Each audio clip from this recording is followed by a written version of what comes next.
Isn't this a sports show? Papa, tell me about the radio days. Oh, well, there were many struggles and many difficulties. Almost entirely. I remember hearing this one radio show where they did nothing but visual gags on an audio medium.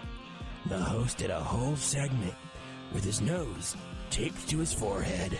This is Almost Entirely Sports with Joshua Brisco. Papa, whatever happened to him? Son, I don't think you're ready for that story. All I can tell you is don't do cocaine. Too late, Papa! I learned it from watching you! Take the show with you by listening on the Sports Radio 810 mobile app at 810WHB.com or by searching for Almost Entirely Sports wherever you get your podcasts. You did this to me, Papa! I just wanted to be like you, Papa! This is Almost Entirely Sports on Sports Radio 810 WHB. Some big news here for you today on a Thursday with a little Chiefs action.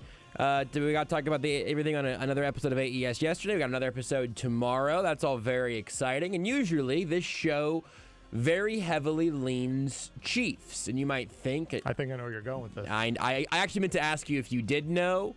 And I'm going to assume that you did know. This is not something that would have slipped under the radar for you, I don't believe, Rudy. No. And if it's what I think it is, which I believe it is what I think it is, and I believe that you think that we're on the same page. I also believe that we're on the same page. We have not discussed this particular part before today's show. That's Rudy Salazar. I'm Joshua Brisco. And it's bittersweet, Rudy. It's bittersweet that this is a place that we are at today. Because, again, as this show very heavily leans Chiefs, whenever there's a chance to talk about Kansas City Chiefs football, we typically do that. Chiefs and nonsense are the two things that we will we will defer to at all times until today. So I think that in a bold new direction, I think Almost Entirely Sports is your new home for all things Tampa Bay Bandits. Rudy? Heck yeah. Let's go! You may have missed it. Tampa Bay vibes in this. Huge. On this show. Always has been. Always have been. Yeah, this show is weirdly very Tampa Bay, and not I've been just to the great, the great island of Saint Petersburg before. Is there two saints? No. I don't know either. It doesn't matter. I've enjoyed my time. Petersburg. The mini Saints of I Petersburg. believe that is what the town is named after. That was the It's also not the sequel, but the movie. Trilogy of Boondock Saints. Oh. That was straight to VHS. Did not make it in theaters. I could not place. I was going to say that I think that the mini Saints of St. Petersburg was what they called that the Sopranos prequel movie. I think you're pretty close, weirdly enough. I do too. I think we actually nailed it. But if you don't know, I mean, one thing that's been here, I'll tell you this. Here's some consistency for you if you're a listener right now in a trying time. As Rudy points out, this is a very Tampa Bay vibe show. The Mini Saints of Newark. Yeah, the Mini Saints of Petersburg. Same thing. It's the same exact movie with more Hawaiian shirts. Yep. And older people, much older people. That's also true. Yeah. Actually, the actual St. Petersburg is like the fourth oldest person in St. Pete. My family moved down to the Tampa St. Pete area a few years back. Visited several times now. Yesterday I talked about St. Pete when we talked about the Salvador Dali Museum. I am, generally speaking, pro Tampa Bay. I was a lifelong RIP Tampa Bay Vipers fan in the first XFL. Aaron Murray, legend. I forgot that Aaron Murray was there. Never forgot. You would never. I've been to Tampa Bay once, and I did not go down there for this purpose. It just kind of worked out. Mm-hmm. I got to see Salvador Perez's major league debut. Very cool moment. That he was signed a baseball, and then Jeff Francoeur immediately grabbed the baseball behind him and signed it. And so I threw it away. That paid for your college. Oh, what? It would have until Jeff Francoeur signed it. And then it paid for your college and your children's future college. Not to get off on a tangent, but you want to talk about a debut. His first couple games were electric, and it was only topped by, I think it was the third game we were sitting like in the lower section because there's a lot of open seats at Tampa Bay games. Oh, also met Billy Butler's grandpa at this during the same trip. And as well. how was he? He's lovely. He's a great man. Met his grandpa and his uncle. Family was great. My dad talked to his uncle for quite a while. Lifelong friends. This doesn't work if you haven't met Rudy's dad, but I feel like your dad could get along with any uncle. Funny thing uncle is, in particular. I don't know if I've actually even mentioned this also. On our flight back, we had a connecting flight in Charlotte, I believe. Okay. And you know who was on our flight from Charlotte to Kansas City? Charlotte to Kansas City. Sport Radio 810's own Tim Grunhard. Oh, really? First time I ever met Tim Grunhard was on a plane back to Kansas City in 2011. Did you tell Tim that? I don't think I've ever told Tim this story yet, I think you should. Probably at some point I should, yeah. That would be pretty funny. I'd Yeah. like to hear that next crunch time, maybe. Anyways, though, the Tampa Bay the thing. most We have not said the electric name. thing- yes. We're not going to say the name yet. The most electric thing was I'm sitting in the lower row. Oh, yeah, you have the and rest all of the story, too. All of a sudden, something flies over me. I'm like, what? A kid. Literally, because there was a kid flew over you? There was 4 rows of seats, and then there's a pavilion almost. And a kid used this pavilion to sprint, leap over 4 rows of seats onto the field, and then run. It really was a kid leaping over you to run on the field? Yes. Wow.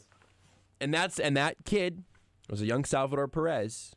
And that's when you knew. He was tackled very quickly. I have seen somebody jump on the field and get away when I was in Houston. I don't think I've ever seen this. So I definitely have told this story. We went down to Houston in 2009. Okay. Watched the Royals play the Astros. I love story time with Rudy. Kid jumps on the field, right? He's running around. He jukes out multiple security guards. He then sprints to center field. This is when they had the hill at the very end of center field. Sure. Runs up the hill, jumps up on, uses that to get himself on top of the the wall, the padding. He then is running across the wall over to left field where they have the weird left field porch. Being on top of the wall allows him to get close enough to jump up onto the railing. He is balance beaming the wall. He is parkouring this whole way. He then pulls himself up in the left field, ledge, hangover, gets over that, and is just gone. He is not caught. He gets on the field. He breaks multiple tackles. He then parkours his way out of the field in a way that no security guard can chase him. Yeah. He's gone. He's in uncharted territory at that point. He is in the clear. I just assume he immediately sprinted out of the stadium and just went about his merry life. You know what did not happen to him? Didn't get banned from the stadium. At that point, I mean, if you can make the parkour exit and then disappear into a crowd, or just leave, yeah, they're not gonna. I mean, everyone's got cameras, but they're not. Much. You didn't go kick a guy. They're not putting that much effort into identifying this man. No, the crowd cheered him. It was spectacular. Wow, that's wonderful. And then watch Mitch Meyer try to hit an infield park home run. Yeah, I mean, got thrown out of home. It was electric though. Royals also got screwed by a bad call. Should have won the game. Ball went off that again. The weird left field ledge thing. Right, ball went off the wall, and then the guy caught it. Right, but they called him out because they didn't see the ball hit the wall first. This is before instant replay, so we go back to that night. We go back to the hotel. You see it all over Sports Center. They got the wrong call. Royals lost. Ref screwed us. And the Royals probably only would have lost like 102 games that year if it wasn't for that missed call. Absolutely. What year was it? 2008. Yeah, 2008. No, 2009. 2009. I think Greinke was still a Royal. I'm going to tell you. I don't believe that was a good baseball team. 97 losses, not quite 100. See? Not bad. Trey Hillman getting it Trey done. Hillman I have a Trey Hillman spring training autograph somewhere. I believe. Legend. Yeah. He's a Yankees coach, I believe, right? I have no idea. He at least was a Yankees coach for a long time. I was just thinking we could Like probably just like a bench coach or something. we could probably get Trey Hillman on the show, but now I'm not so sure. He might be too big for us. I mean, he's a Japanese baseball league legend. I think he won a championship over there. And then the Royals hired him. And then his career took as a lot of careers do when you sign with the Royals, they don't go the way you want them to go. Or full circle, he joins the ranks of many coaches who rose to the top in Kansas City sports and then ultimately popped back up in an unexpected place. We're going back to Tampa. We made it. We did not have to backtrack. We just got to keep our momentum going in a circle from Trey Hillman to... Trey Hillman's going to coach the Tampa Bay Rays because that's kind of a bad, well, they're actually good. They're good. So that joke doesn't work. I saw this tweet earlier today. It will change the course of almost entirely sports forever. And it damn near knocked me out of my chair. And I got to tell you, I think it's perfect. From the new USFL, which you may have forgotten, I believe is starting. I did. I definitely did. It can't be starting this year. It's got to be starting in 2023. They can't be hiring head coaches right now, right? Rudy, you look that up. There's a future third try at the XFL. That's later. This is the second attempt at the USFL. April 2022. So these head coaches have 3 months? Yeah, that's all you need. Well, you don't need much time. Okay. And the Tampa Bay Bandits tweeted this out from @USFL Bandits, which is an account that I am following right now. Retweet to welcome the newest Bandit, head coach Todd Haley. Claps all around. God bless you, Tampa Bay Bandits. Did you hear about who his OC is going to be? No. Ben Roethlisberger. I mean, he's available. I mean, hey, maybe if he wants to be his quarterback, he's got the free time. I'll tell you what, I feel like there's a better chance of Matt Castle taking that job, and I don't think Matt Castle's taking that job either. If you go to USFL2.com. That's the URL? Yes, because it's the USFL2. Is there the number 2? Is there a subtitle? Nope. USFL2 back and trying to be better this time? But if you go to it, just the homepage, it's got a timer. We got 99 days, 3 hours, 46 minutes, and 5, 4, 3 seconds. Wow, we have passed the 100-day mark. Yeah, We're got so less than close. 100. We're at the point now where they can start posting pictures every day. USFL, if you're listening, which I know you are, whoever your social media manager is, on all your platforms today, whoever you're the most famous number 99 in USFL history, you tweet that picture. Absolutely. Tomorrow it's 98, then it's 97, so on and so forth. You understand the concept. You can write a check. I'll take your money. You're welcome for the consulting fees.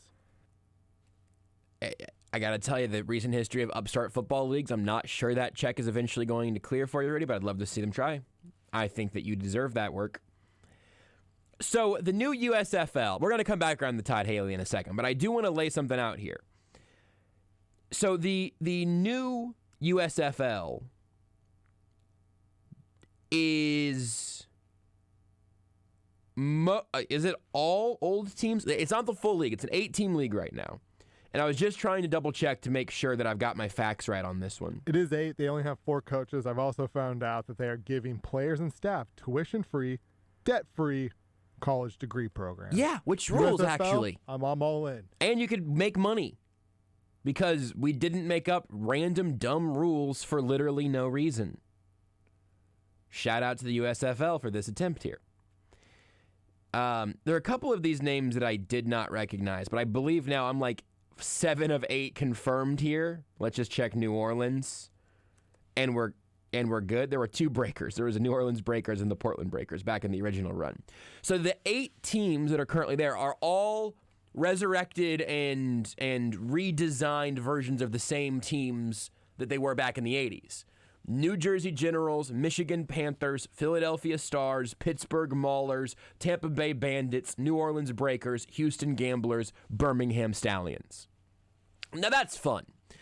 There probably aren't a ton of fans in those markets that remember or loved their USFL counterparts, but here's the other thing. And this is something that we've been consistent on here on this program. Me and Rudy and the late Beards McFly. He's not actually, he's dead, but not actually dead. You can hear him on the zone, but he's dead to us. Rest in peace. So we would always pick our teams in these leagues. We did it for the Mexican Football League. We did it for the XFL. We've maybe done it for the XFL twice in some way. I'm not totally sure. We did it for the AAF. Forgot about them. I forget which league the Renegades were in, but Renegades for life. Bob Stoops, baby. I forgot he did that. And Bob Stoops. I think that was the XFL.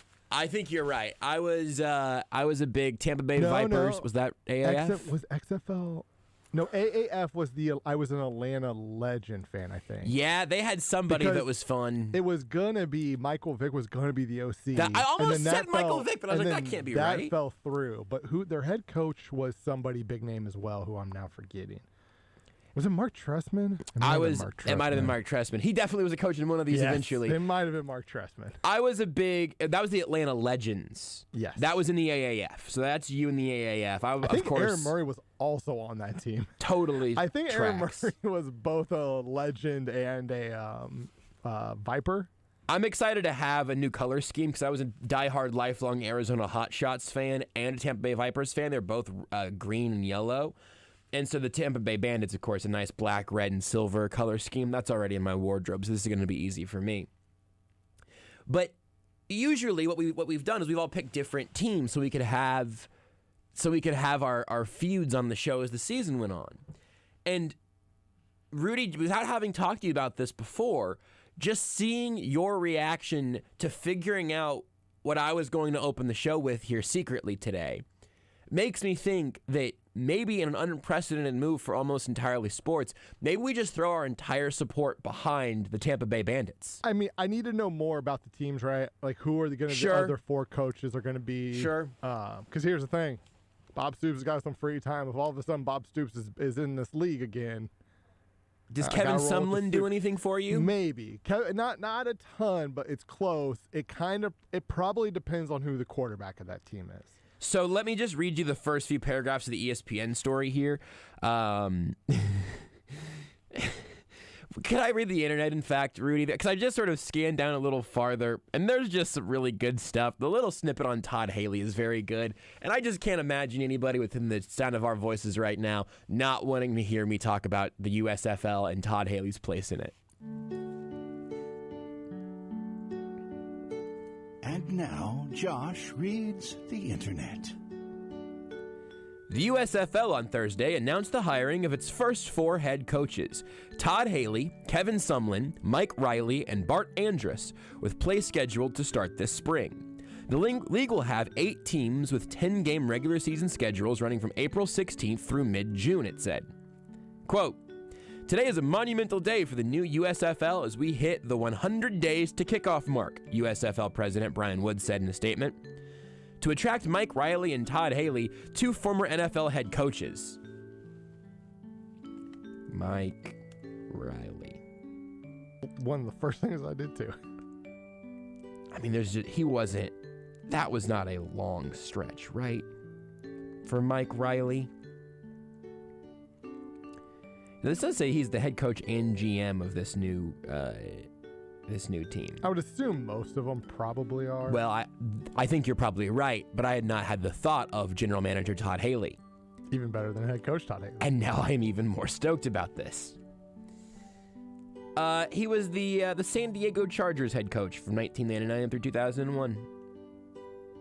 He went from Oregon State to the Chargers. Okay, yeah. I remember this guy. Back to Oregon State for 11 years? Yep, what? I remember this guy now. That's fun. Yeah, I did not recognize the name until you said Oregon State. Then it all clicked. I think I vaguely recognized him from Nebraska, which is not all that long ago. He was also in Nebraska, yes. I had no idea that he was a Chargers head coach. That's the thing. I have no recollection of him as the Chargers coach. I do remember him as a college coach, though, perfectly well. Got that figured out. 2000s Chargers had to be because I was like before it got fun. He was just pre-Marty. Because LaDainian was like 01, maybe he was That's after kinda what I'm 2000. thinking, yeah. Like it was probably right after Mike Riley. In the sorry, I'm reading the internet now. Reading the internet. Rudy, can you play a second version of reading the internet without stopping this version of it?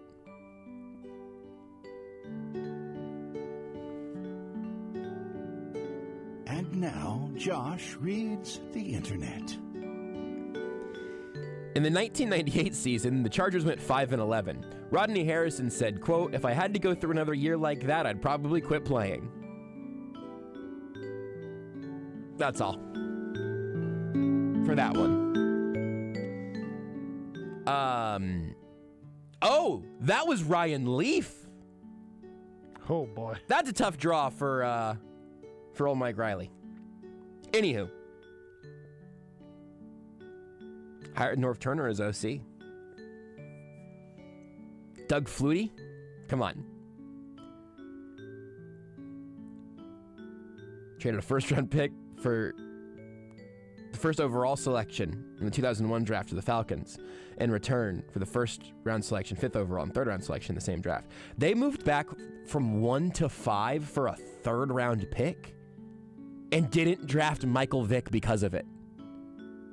Was that the LaDainian Tomlinson? Yes. Oof.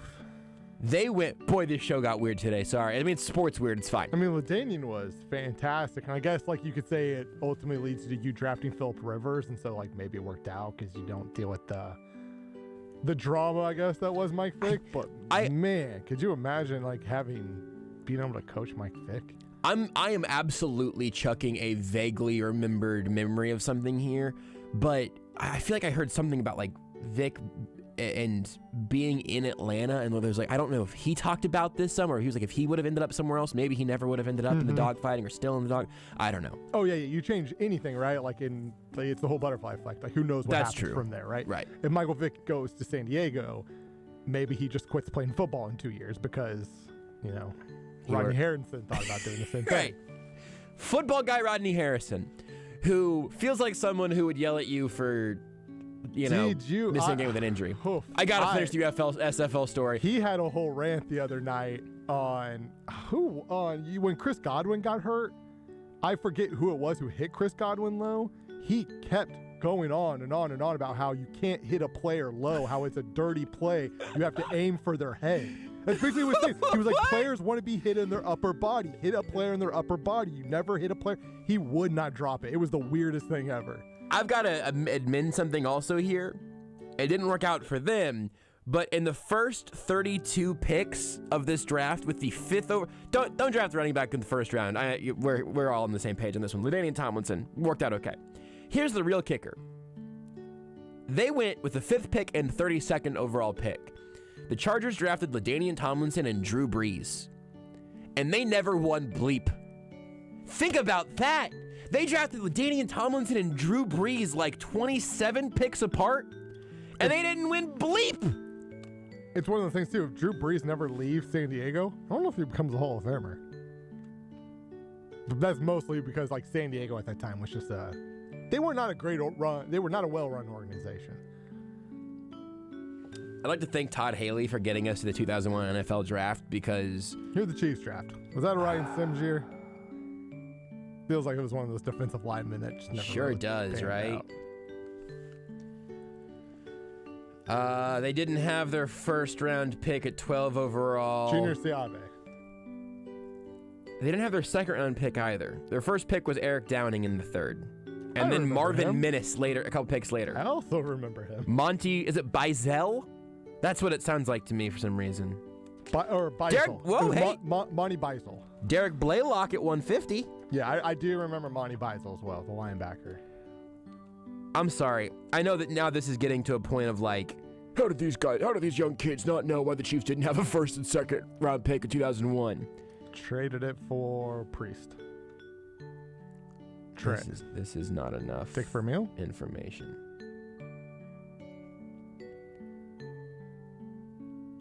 I mean, their first pick was 75 overall. There's nothing on this page about what that ultimately cost. What am I missing here? Were they with the same team? Man, this is really not where I thought. So Kansas City traded that. They're both pick. Rams picks. Were those for Trent Green? That was for Trent Green. They traded a first and second for Trent Green and a 5th round pick. Man, I would have gotten that. I would have taken the under on that. I mean, it worked out okay. I just wouldn't have guessed here the you go. first and a second. Yeah, you're right. Yeah, I trade this pick along with a 2nd round selection for Trent Green and a 5th. Was that a button bump or was that the? No, Beard okay. just has when he made this, just cut it off very suddenly. Well, it's not like we hit the end of it every single time we use it. Very true. No, we do actually mostly get to the end of it. That's kind of bonkers. All right, so now we revisited Trent Green in the 2001 NFL Draft. Do you remember Billy Baber? Because the Chiefs drafted him in the 5th round.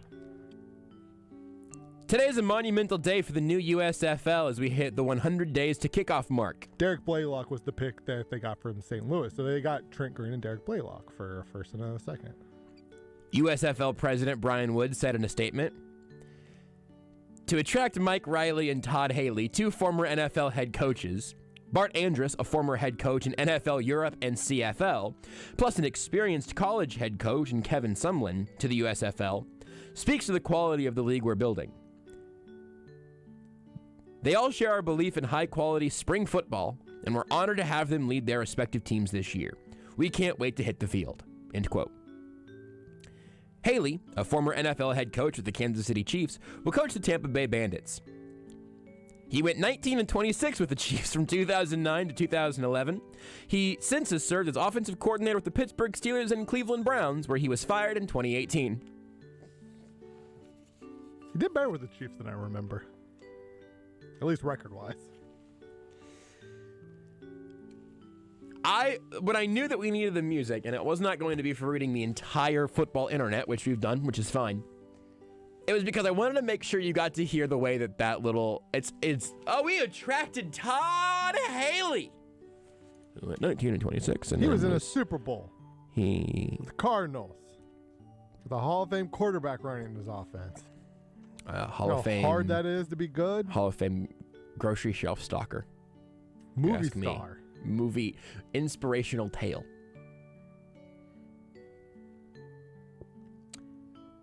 Is it crazy if I've come legitimately full circle on Todd Haley? I guess not full circle, done a 180, because he's done a 360 or back the same direction you were originally. I was messaging with one of the guests that we'll talk to in 30 minutes here on the show. Oh yeah, I've read the internet. I got so used to that being under the entire segment that it didn't even register anymore. You just stopped hearing it. Yeah, I really did. By the way, the 2nd round pick that the Chiefs gave up, Fred Smoot was the player drafted. The name sounds very familiar. Yeah, he's a cornerback. I think he played with a variety of teams, but I believe he was a pretty fast guy. I love we end up doing the 2013 NFL draft every 2 or 3 months. But going to the 2001 NFL draft is a real change of form for us. Damian Lewis was who the Rams drafted at 12. I do not remember that name, so I'm assuming he wasn't much. Good drafted Deuce there though. Deuce McAllister. I knew what you meant, but I was trying to come up with a pun for something about. Could have had second Santana pick. Moss, which would have been. That would have been fun. That'd been electric. But to be fair, who's throwing him that football? If it's not Trent Green, is it Santana Moss? Might have thrown it to himself. We probably would have, by some crazy, path, ended up with Chad Pennington, and just history would have never went wrong. Chad Pennington been just throwing dimes to Santana Moss. I think we could have all found a place in our heart for Chad Pennington. Oh. I think I've talked about this on the show. In Madden 03, I think I played with the Jets so much because of Chad Pennington and Santana Moss and Mark Sherbet and Anthony Becht and Curtis Martin, that was my team. Tell me how you feel about this. I think it was 03. Maybe 04, but I think it was 03. Chad Pennington. Really not that good, but I love that. I love that man. I'm afraid that this is going to get me in trouble. Chad Pennington is the second Pokemon evolution of between Damon Huard and Trent Green. Yeah, no, that feels right. Does that feel right? He's better than, well, Damon Huard that one year when Trent Green got hurt was electric. I think what I'm doing electric there might be a strong word, but it felt electric. But you are not wrong. You are not wrong. The reason that I think I'm not wrong is big shoulder pads, floppy sleeves. I can't be wrong. I think you're right. I like Trent Green is clearly the Charizard of that. Yes. Right? Like yes. he's better than the three of them. It's not close. He's a fire-breathing dragon. Sure. Chad Pennington is probably the char. Well, maybe he is actually the Charmander because he's the lovable guy. And then Damon Huard is the Charmeleon. He's only ever around for a minute. He's just around for a minute. He's wild and reckless, but it's fun. Yeah. I think that's fair. Again, this is where just always using Charmander to Charizard is tough because it almost you favor the first evolution. We might need to go. I think it fits pretty good. We might need to go Weedle or Caterpie or I'm not sure because Trent Green is a beautiful butterfly of a quarterback, but he's not a fire-breathing dragon, right? Yeah, did you see some of those passes he threw? What's the Charmander line then? I love that we were getting very serious football, stupid nonsense, and Pokemon in segment 1. Feels like we're really living up to what's on the label right now. We're nailing it tonight. And this has been almost entirely sports, just not the sports you expected. If Patrick Todd Haley does this to us, that's true, man. I really do. I really genuinely. Todd Haley creates dysfunction everywhere he goes. I hope it's not our fault. I hope he is like a offensive genius pigpen in Tampa Bay, where he is just surrounded by candy wrappers and sweaty hats, making funny faces for gifts. Do you think? You saying Pigpen, by the way, reminded me of Tyler Thigpen, and I still stand by the fact that Tyler Thigpen, modern NFL, in today's NFL, would have been like the 16th best quarterback. Do you think that Todd Haley, head football coach Todd Haley, shaves the beard? Oh. Maybe? Think about it. You can be big bushy beard and a beanie if you're the offensive coordinator for the Browns, right? Or even for the Steelers. But if you're the head coach, you are the head coach of the Bandits, though. You gotta look the part. So maybe he just wears a bandana instead of wearing a mask on the sidelines. He's just wearing a full bandana and like a cowboy hat. Oh, man. I'd be all right with that. If Todd Haley puts on a cowboy hat, the Tampa Bay Bandits are not only going to play for the USFL title, they're going to try to play for promotion into the NFL, European soccer style, because they're led by Todd Haley wearing a cowboy hat. That team will never lose. We need that. We need a little promotion relegation with the USFL. And Urban Meyer was just trying to get the Jags back to college, where he's more comfortable. You know, that was his plan. He almost got there. Todd Haley went 4-12, 10-6, and then 5-8 before getting fired. I'll cherish those years. I will too. They were fun. In a very sad kind of way, but boy. Here's the thing. I've always said, if you're going to be bad, be entertainingly bad. And that's what he's perfect for the USFL. That is what those Chiefs did. The stories that you hear about that time. I mentioned this to Jordan, like I think I was going to say earlier, and then got distracted again. Wow, it is 34 minutes after the hour. Todd Haley was not made. He was made for this. Todd Haley, NFL coach, didn't work. Todd Haley, NFL offensive coordinator, didn't work after it worked for that first beautiful lightning in a bottle. Todd Haley was meant to be the head coach of a spring football league. And I just hope that he is unabashedly Todd Haley. Yeah. Do some weird stuff, never run the ball, wear sweaty-looking hats, gross hats on the sideline. To his credit, at some point, Todd Haley realized this is who I am. This is just who I'm going to be. Yeah. And, he's just kind of been the same guy for a while. I don't think the USFL 2 is changing Todd Haley. No, nor should it. Which, by the way, I was about to say, it's, look, we got, through a new lens, you got to give Todd Haley credit for going 7-8-1 with Baker Mayfield and Tyrod Taylor. Tyrod Taylor went 1-1-1 in his 3 starts in Cleveland in 2018. But then I remember, as I see at the top of the Pro Football Reference page, head coach Hugh Jackson. Yep. Before he got fired and Greg Williams was made the interim, they won 5 out of their next 8 games there. Hugh Jackson keeps getting jobs, man. But you know who the offensive coordinator for that team was? For that Browns team in 2018, with the man that we're talking about. I mean, it was Todd Haley, right? And Freddie Kitchens. Oh, and Freddie Kitchens. Oh, and they had 2 offensive coordinators. About Freddie Kitchens. They had 2 offensive coordinators, and neither one of them got the promotion to interim head coach whenever Hugh got fired. They went to Greg Williams instead. Freddie Kitchens, I believe, is at Alabama now. That feels right. But that feels like it's most likely true for any he was the head coach with the coach. Browns for a year, right? I think he was just for 1 year. Because they promoted him. Yeah. So they ended up giving him the job because of the relationship. Like, the offense looked good at the end of that stretch. And it was like, hey, this is Baker's guy. But there was weird tension between him and Todd Haley, I think. 'Cause I don't even think Todd Haley was on the staff. He wasn't on the staff the next year. No, he was not. I'm starting to think the Browns might have some dysfunctional sort of issues. Anyway, this is a Tampa Bay Bandits radio show now.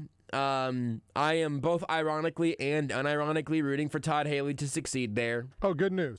My Alabama connection, that's where he went to school. He is currently the senior offensive assistant and interim offensive coordinator with the New York Football Giants. So he will be available again shortly, it seems. Well, I mean, have you seen the way that offense performed last week? I would say he's coveted. Him and Joe Judge, man. Unstoppable force. I just want to know the rosters of these teams. I just want to know who Todd Haley gets. Whoever has the most Kentucky players is probably where I go. I just hope Todd Haley just gets... What's Jamarcus Russell doing? He was Alabama Mr. Football back in 1992. Freddie Kitchens. Not Jamarcus Russell? No. I mean, Jamarcus Russell, I'm sure, was Mr. Football somewhere, but... Let me take a break on this. Who is the yeetingest quarterback who has recently been essentially run out of football? Ben Roethlisberger USFL retirement tour would be... Eventually, some quarterback is going to do that. There is a Pittsburgh team, right? Or there's a Pennsylvania team. Yes, there's a Pittsburgh team. Yes, he should go play for the Pittsburgh team in the USFL too. He should be the head coach / quarterback. At some point, the Kurt Warner of the NFL is going to go have their resurgence at a USFL or XFL team, and I can't wait for that. Whatever, I have my team picked out. Whoever Nathan Peterman's starting for, that's my team. It's pretty good. I'll continue to think of who I want Todd Haley to be the coach of quarterback-wise in the USFL. Also pretty good. He might be getting run out after this last week. He had -10 passing yards. That's not the style that I want Todd Haley to have. Got a long neck. But I tell you what, man. Todd Haley with a long neck quarterback. Todd Haley does hate putting his own neck out there. If you had Mike Glennon, he'd have a little extra to spare. Oh, I know who the quarterback is. It's Lance Long. I'd take 53 of that guy. Want more Almost Entirely Sports? Watch the show live on the Sports Radio.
language today. That's Babbel.com. Babbel.com.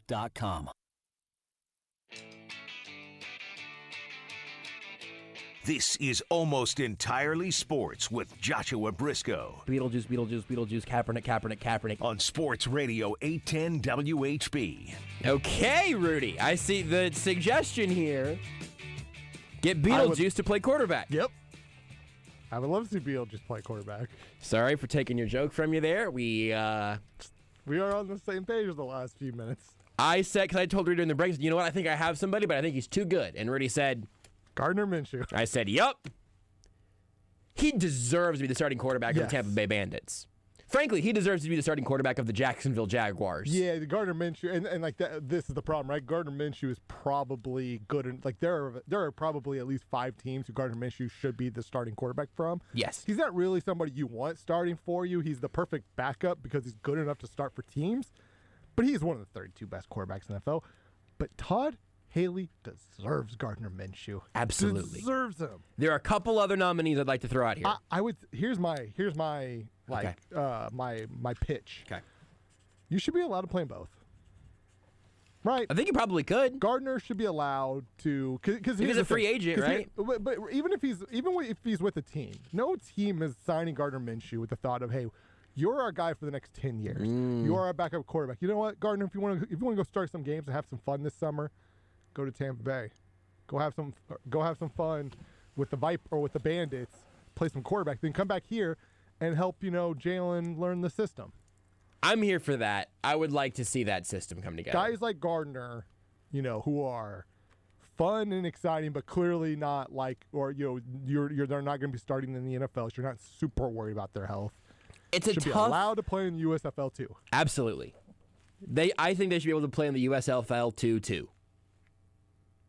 What team is Jackson Mahomes going to start for? Wow. He might be a bandit. I could see Todd Haley just being like, if I would have had Patrick Mahomes whenever I was in Kansas City, I'd be a superstar right now. Give it a shot. If Jackson's only half as good as Patrick. He's one of the 32 best quarterbacks in the world. NFL is a USFL MVP. Iced Pyro on Twitch said Johnny Manziel. Yeah. Rudy and I agreed that's perfect. No notes, 10 out of 10 suggestion. My only problem, I mentioned this, he had a hard time getting in the XFL. I think it might be past Johnny's time, right? Like we might be like 2 years ago, Johnny's in the USFL too. Might just be a little past. I also agree with that because here's the other thing: we got to try to get a nice narrow range because I don't know who PJ Walker was before the XFL. Yeah, and so most of these teams are going to have quarterbacks that maybe you remember from college. Which maybe that should be the game we're playing, is who just quarterbacks who are drafted in the. I mean, yeah. There's a local guy. Yeah. Probably should get a shot. Send him to Tampa. But I do have a couple other names I'd like to float out here. Now, this guy is going to get another NFL opportunity first. I understand that. But I think that Todd Haley's Tampa Bay Bandits deserve Drew Lock. He's going to get another shot somewhere as a backup. He's too good, but I like the match a lot. I have a guy who I think is close. He might. I don't think he's going to be there yet. Here's the thing. He's going to get a shot this weekend to show if he can stick around in the NFL. Okay. A guy who I think is very close to USFL too. Jake Fromm. Ooh. Georgia legend. Drafted in like the 4th round by the Bills. Bills cut him. Obviously, he had the whole like racist tweets and stuff. Oh, that is bad. Not great. No, I did forget about that. And then he gets signed by the Giants. He was the guy that tweeted the phrase "elite white people," right? I believe so. Yeah. Yeah, that's just that's not. Then we call that an off the field concern. Basically got signed by the Giants to give them he got signed by the Giants like the week that they were playing the Bills, I believe, to give them like the Bills playbook. And he stuck around, to his credit, because Daniel Jones then got hurt. Mike Glennon's out. It's Jake Fromm time. If it's worse than what Mike Glennon looked, and Mike Glennon technically threw for like 24 passing yards, but he was also sacked for like a loss of like 34 yards, I think is what it was. It's like the first time since like 1992 that a team had negative passing yards in a game, which is rough. Good to know that the Giants are going to stick with that and bring back Joe Judge next year. Simply can't. They've announced it. Maybe you don't announce that before your team goes out and throws for negative. Anyways, point being, I think Jake Fromm could be in the USFL 2 this summer. He's certainly. Here's the thing: if the USFL 2 was coming in 2023, It's Jake Fromm is Fromm, 100% for sure. in that league. He might be around in the NFL for one more year, maybe one more. I wish he was still a Bill. Oh, okay, I've got it. Sorry, it took me a really long time, but if you're playing Week 18 of your fantasy leagues this week, I would say start Kyle Rudolph because Jake Fromm's going to be targeting him all day long at an elite pace. That's because Kyle Rudolph's white. If people, Yeah, didn't he's understand. that is what I was getting at there, is that Jake Fromm would disproportionately throw to Kyle Rudolph because he's white. Here's a little plot twist. Thank you for explaining that joke, Rudy. Player who's definitely good enough to be in the NFL. He's a current Chief. But maybe he's just like, you know what? I haven't thrown a ball around in a while. Maybe Blake Bell wants to go play quarterback. again. Wow! What if? How about this? Tell me if this sounds totally drunk or not. If it can't be for Todd Haley's team. But let's say, by the way, the USFL is totally waiting for coaches to get fired. I just realized that. Oh, yeah. Because For if sure. Matt Nagy goes and gets the USFL head coaching job, Yeah. hear me out. Does Andy Reid say, hey, Shane Buechele, Ooh. why don't you go ahead and go get some reps? Go play with my man Nags. Go play with my man and Nags, as I call him.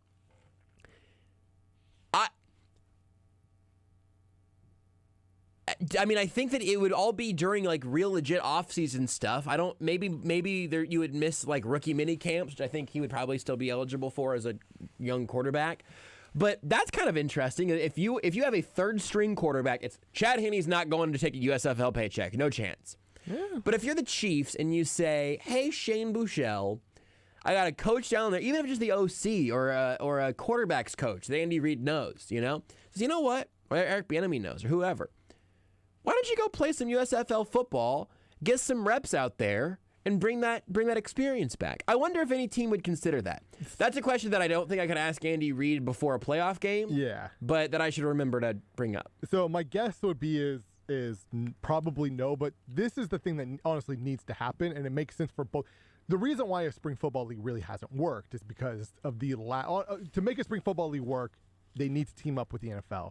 And if I'm the Yeah. NFL, this is exactly the thing I would be thinking of, because Yes. again, there are 95% of your roster you probably do not want anywhere near a spring football league. Totally. But again, like, this is where it actually does make sense, is for a guy like Shane Buechele, who is just who is not playing football, who is not getting any reps. And it's not that the Chiefs necessarily think Shane Buechele is a next future star quarterback. But could he be your But next also- Chad Henne? Exactly. Yeah. And it's like, you don't need him around in April. And You don't really need him around in May. And if it's simply because you just want somebody to throw a football to guys at a rookie minicamp, you can find that guy. these guys, There's literally, Andy Reid has probably got, or Brett Veach has literally got like a little Rolodex. Yes. With like 100 A paper of those, one. A paper one. Yes. Of 100 of guys who can throw balls to receivers in a rookie minicamp. now, these guys don't need it because they've made that step. But if you were Jody Fortson and Derek Gore Yeah. going to a spring football league, and now it might be Reese Fountain, Yeah. or Maurice French. A chance just to get some reps. Play And some football. wouldn't you like to see decent tape on those guys if you were the sure. scouting? If you're Brett Veach or the scouting department, And if you're I think the- you kind of might. And if you're the player, you would, in theory, you would sign up, or maybe you don't want to risk the injury. And Sure. if you don't want to, that's totally fine. But also, it is a chance to put not just tape out for the Chiefs and show the Chiefs what you can do, but show 31 other NFL teams, hey, this is what I can do. I am genuinely. I'm guessing. This is the This is what really does need. And honestly, I think it is the next step for the NFL. Every league has this right of essentially a minor league. Yeah. The next step for the NFL is some sort of, again, minor league affiliation of some sort, right? And that just might simply be a spring football It league. could be 8 teams or 16 Yeah. teams. You can split up who gets what and who sends who and all of. There are ways you can make that work. For Teams sure. do it in other leagues all the time. Listen, Brett Veach. Not only do I know that you're a loyal listener of this show, I actually think you might be on. Maybe you're a Twitch viewer. It's hard to say. And He's I'm an sure almoster. he- What would you call our fans? we've had this conversation at some point because the answer is dangerous. AESers? It's an AES hole. Ah, yes. Veach is definitely an AES hole. You've got to be so careful. You've got to really hit every AES. AES is short for Almost Entirely Sports, and that is how we view all of our beloved listeners. AES holes.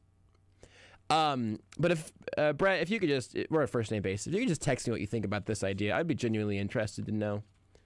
I don't have his phone number, but I'm sure that he has someone's that has mine. You know. I mean, Someone set that up for me. Google the station, you call up the back. Just call it. Just call in. Call in. We'll open the phones, but only if you're Brett Veach next. 913. No, don't call in. Here's my last name for you. Here's why I actually think might be at that precipice, but has a chance to get back to the NFL world. Josh Rosen needs to put some film out there. Yes. Josh Rosen's a good one for this. And I think, you know what? Been in Tampa Bay at some point recently. Currently a Falcon, apparently. I just double-checked that. Yeah. We don't have enough time, but the Falcons had a whole weird thing with him. As have 14 different teams. The Falcons had like 3 quarterbacks throw an interception one game. It was Matt Ryan, Josh Rosen, Felipe Franks, who should also be in the USFL. Yes! All right, so just send the Falcons. Just keep Matt Ryan and Kyle Pitts away from there. Send the rest of the Falcons, and we'll talk about more professional football, maybe a little USFL with Jordan Foote of Arrowhead Report next. You are listening to Almost Entirely Sports with Joshua Brisco on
2022. It's also on ESPN Plus. Feature whole coverage. Cameron Smith 8 under par, leads by 1 at Kapalua and Maui. Tom Brady had a nice run, making it, push. It looked like it was headed in that direction, and then some things slowed down while Aaron Rodgers is just smooth selling. To me, he's a clear-cut favorite. More Keyshawn, J. Will, and Max Friday morning on ESPN Radio.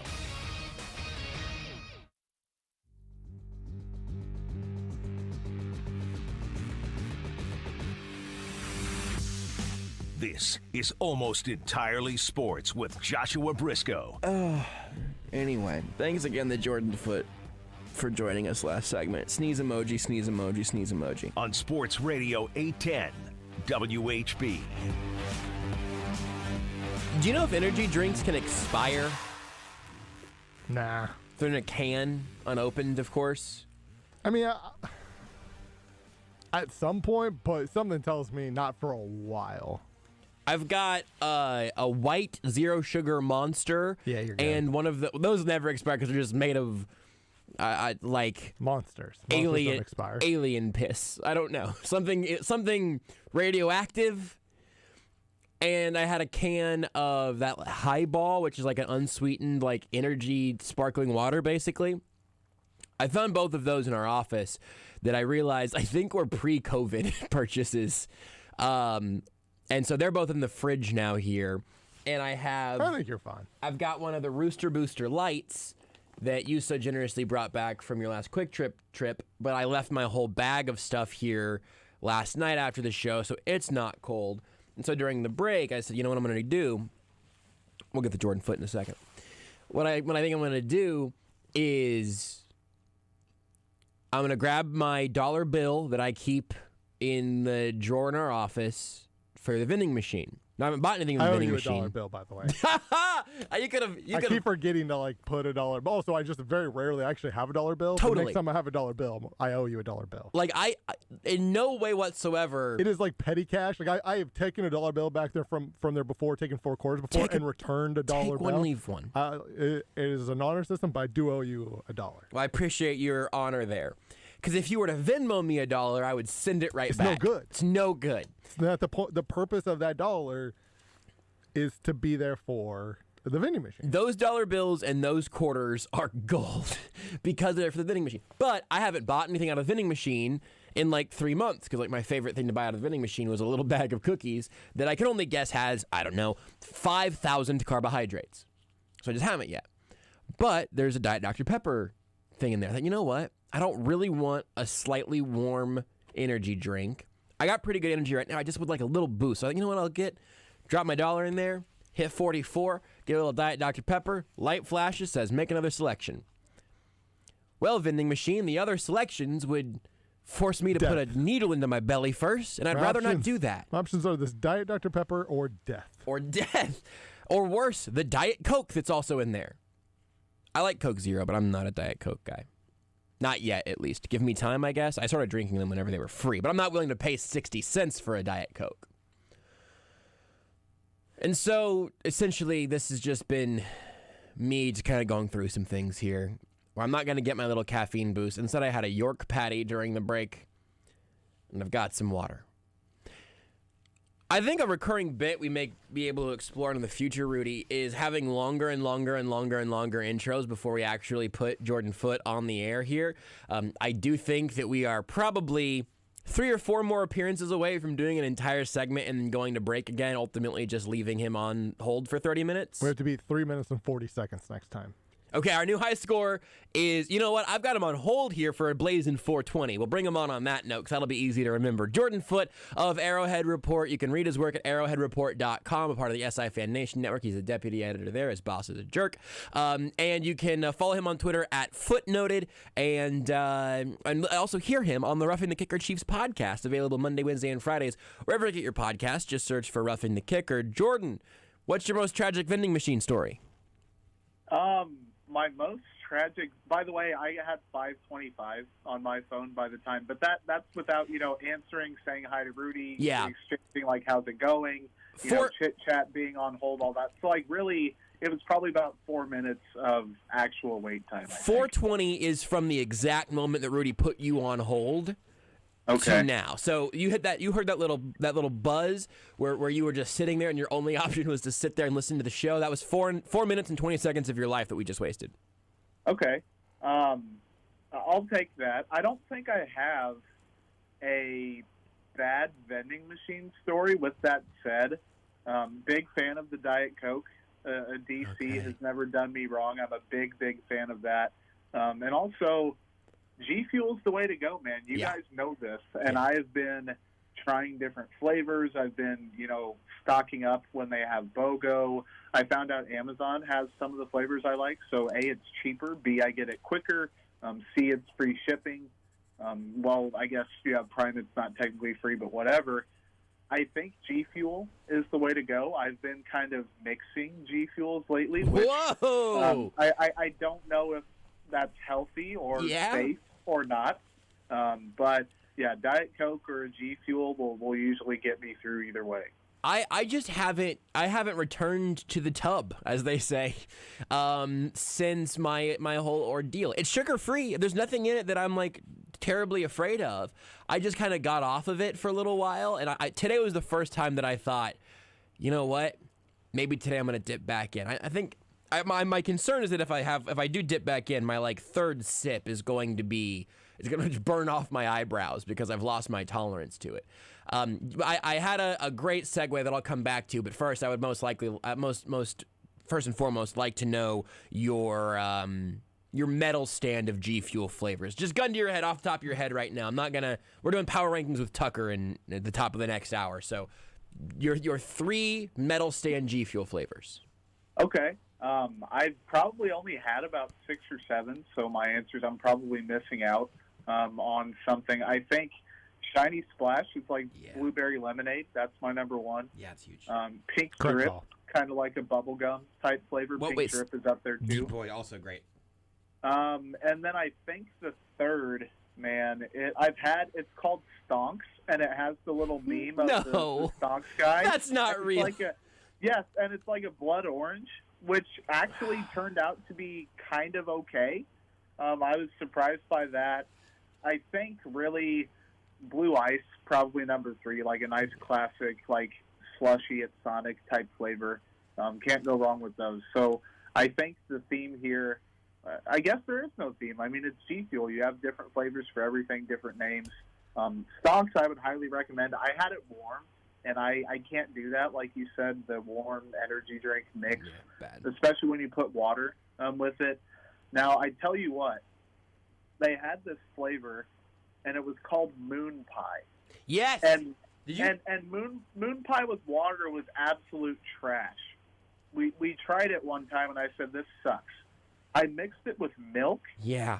And it was great. And they have a strawberry shortcake flavor that I can almost guarantee is horrible with water. The same thing with candy corn. I've tried that. It was bad. Mixing candy corn in milk was great, and I think strawberry shortcake with milk would also be good. But then if you're paying, $35.99 a tub plus shipping, so you're paying $1 a G Fuel basically, plus if you have to add milk to it, then you might as well get your sugar-free 2-year-old Monster Zero, whatever. Rudy, you had opinions. So I've had strawberry shortcake. It sucks. My guess and water exclusively? Yes. Now here's the thing. I don't like milk, so think about how much milk you'd have to drink. I'm gonna gag. That's the thing. It's got like a creamy, like a milky taste almost to it. Like if you like milk, my guess is Jordan, you would like it with milk. I do not like milk, so I don't like milk either. I don't want my milk anywhere. I don't want milk anywhere near G Fuel, basically. But if you're cool with milk, if you've done that, my guess is you will then like strawberry shortcake with milk, but it's not good with water. It is not a. I imagine it's the same. It's a hard feeling to describe or taste necessarily, but I imagine it's the same like with the Moon Pie. You just drink and you're like, nope, this is not right. Yeah. It just doesn't sound right. Yeah, that's true. And it's a flavor that I love. Yeah. But it's just for whatever reason, in a powder with water, just doesn't work. I'm probably gonna have to dip back in soon. Maybe my new move is to go a little bit more diluted because I've been drinking a lot of diet drinks and stuff to try to just get all that figured out. And I'm looking at the G Fuel website right now. I'm like, ooh, there's a Spider-Man collab with what's that radioactive lemonade? Yeah. That sounds pretty good. It's BOGO tonight, I think. This is the last night. I'm definitely not buying more. I don't need to buy more. I'm just telling many. myself I don't need to buy more. I'm sorry. So many still. There's one called raspberry iced tea. Oh yeah, I saw that. It's a new one.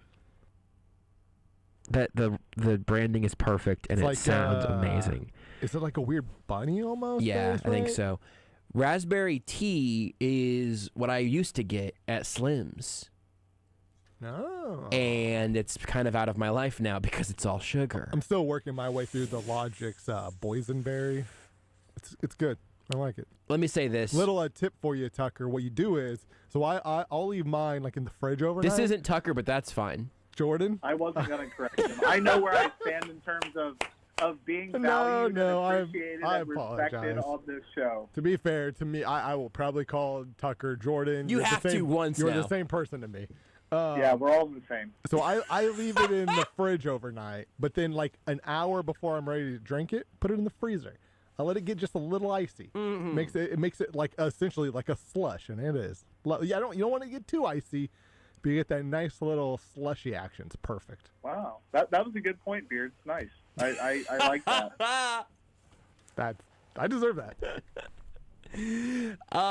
Jordan Foote, who's on Twitter at Footnoted, and on ArrowheadReport.com. Also inside the Royals. Rankings. Nope, that's next segment. Dang it.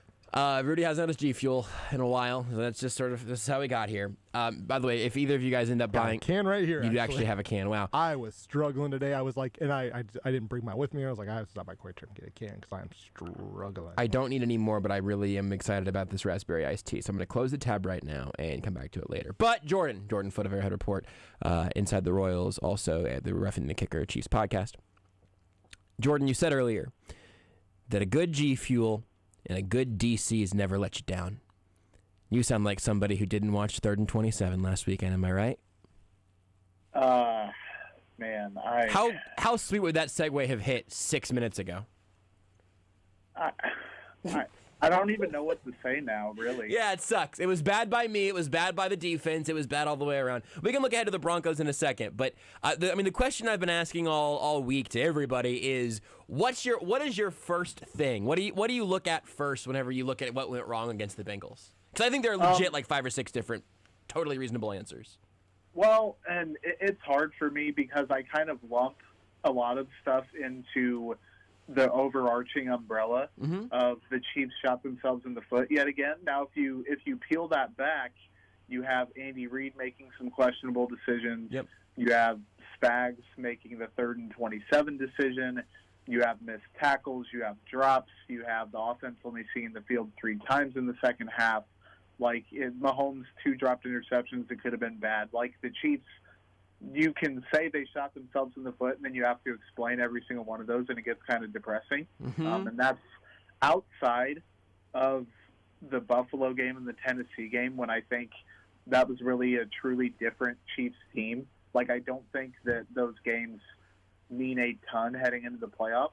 With that said, the Baltimore game and the Chargers game, they were both close. The Chiefs shot themselves in the foot, still had a chance at the end. So it's one of those things, and I truly believe this. There are some talented teams in the AFC. Like, Cincinnati has proven it can drop 30-plus on the Chiefs. The Chargers can do it. The Ravens won't be making the playoffs, but they could probably do it. You know, the Titans, if they get Derrick Henry back, all those teams, Buffalo can do it when they're at their best. The Chiefs are their own biggest obstacle. At this point, it's kind of been the case. When you have such a heavy advantage at quarterback and you have Andy Reid as your head coach, and you have Spags, who generally makes good decisions. He's made some questionable ones, don't get me wrong. The Chiefs, they just need to stay out of their own way in order to get to the Super Bowl and possibly win the Super Bowl. So they shot themselves in the foot, and I think that on a broader scale, that would be the one thing that jumps out. You mentioned a lot of good teams and good offenses in there who have been able to put up some numbers or have been able to push up against them as they do shoot themselves in the foot. I will get the exact number while you answer the question on the estimate of the number, but I think it was something like 1-4 that our friend Kent Swanson tweeted out, saying that the Chiefs are 1-4 this year against current playoff teams in the AFC. Do you think there's anything there? Because again, I could clearly build an argument on any number of angles on that one, but I'm genuinely curious where on that you fall. I think it kind of just reiterates what I've always thought, even when the Chiefs are at their best, is that you can have any given Saturday, Sunday, Monday, Tuesday with a COVID delay, like Thursday, it doesn't matter what day, you can show up and not be prepared. You can show up and have somebody get injured. You can show up and have 3 drop passes turn into interceptions. You can have a coaching mishap or two. There's a reason these teams play. There's a reason that the 1 seed is so important, I think. It mitigates the risk of playing another game. You get a home game guaranteed. You get to rest, all that good stuff. I just think 1-4 is obviously not ideal. It's not even close to it. And that is the number, by the way, for the clarification's sake. Yeah. So if you're kind of going through the AFC playoff field and you rank teams that are the scariest to the Chiefs, could it be Buffalo? Could it be Tennessee? Could it be Cincy? Could it be the Chargers? There's a case for a lot of those teams. I don't think the Patriots or Colts have that. But if you made that determination for every other team in the AFC, it's not like the Chargers are sitting there, oh, man, I really don't want to play the Bengals, or the Bengals are sitting there, oh, I'd hate to play Tennessee, or Tennessee saying, oh, Buffalo's going to give us trouble. They would all say the Chiefs. Their fans would say the Chiefs, the media would say the Chiefs. The Chiefs are still, whether it's based on reputation or what they could be, they're number one on those lists for every other team. So I think while the Chiefs are favored, should be favored, have the best likelihood, the best path per se, I would believe them doing it the most in terms of getting to the Super Bowl. This year has shown you really never know, and it's kind of a probability factor every single year. And the Chiefs, their probability may not be what it once was, but with that said, I think they still, not rest easy, but know that they're that team. I just clicked over to the Chiefs ESPN page because it's usually what I use to find the schedule or stats or whatever, and the thing at the top was Orlovsky, the Colts are the best-built team to beat the Chiefs. USFL quarterback. Dan Orlovsky. Get him out of the booth, get him onto the field again. Jordan, if I give you that statement, and I mean, again, you've said this here now. You wrote this on Arrowhead Report. The Chiefs are the biggest threat to the Chiefs are themselves. I'm with you on that. I think that's a good call. But of the AFC field, does one team stand above? And what do you feel? How do you feel about the Colts being the team for that? Yeah, I could see where the Colts, I kind of lump the Colts and Patriots into the same category. And New England has the defense advantage, but I think the Colts have a slight offensive advantage. Maybe even not so slight. I guess it depends on what version of them shows up. But matchup-wise, those two teams have very high floors, I think. They're not going to have and that's even without saying New England has had a couple games like that. The Colts have had a couple games like that. A few months ago, I was way more confident in saying this. You don't know what Buffalo is going to do. Josh Allen could show up and stink up the joint. You don't know what Tennessee's going to do if they get behind. You don't know what Cincinnati's going to do. Burrow's turnover prone. You aren't certain what the Chargers are going to do, all that stuff. You generally know the Patriots are going to come in. They're going to play elite defense. They're going to have an elite head coach. They're going to have Mac Jones not do a ton. They're going to run the ball. They're going to try to not turn the ball over. That formula wins a lot of games. You have the Colts. The Colts are going to run the ball with Jonathan Taylor. They're going to have Carson Wentz not make mistakes, which I didn't think I'd ever find myself saying again. He's surprisingly been solid this year, and good Carson Wentz is still, I think, decent.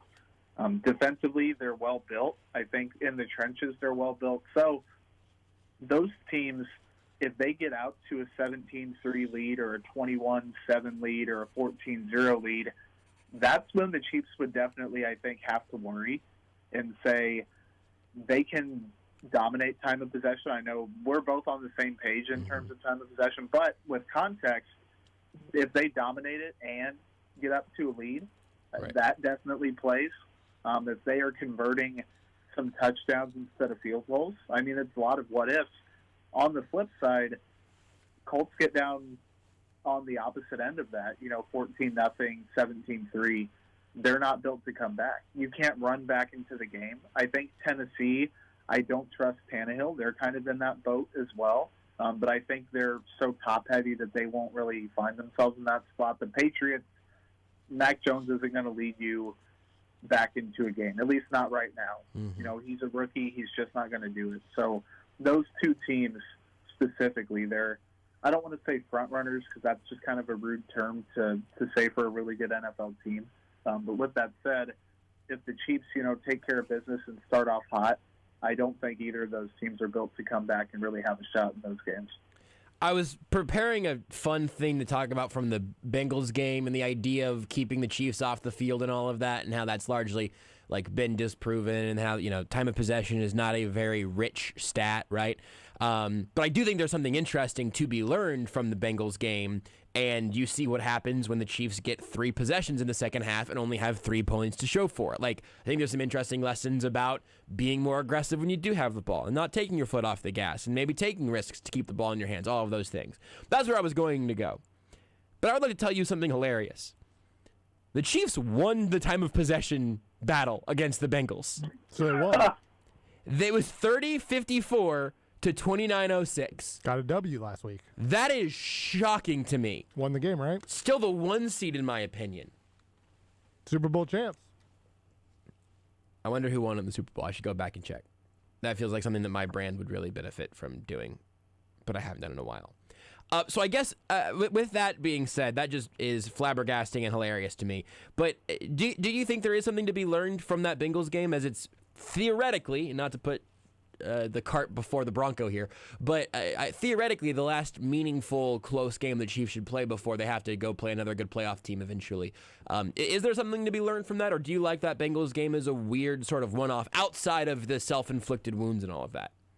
No, I think it's good to get those things out of the way now, and not have a blowout game against the Bengals and then have that false confidence. I mean, they're always going to be a good team that can come back in games. Like, Burrow's excellent. The wide receivers are great.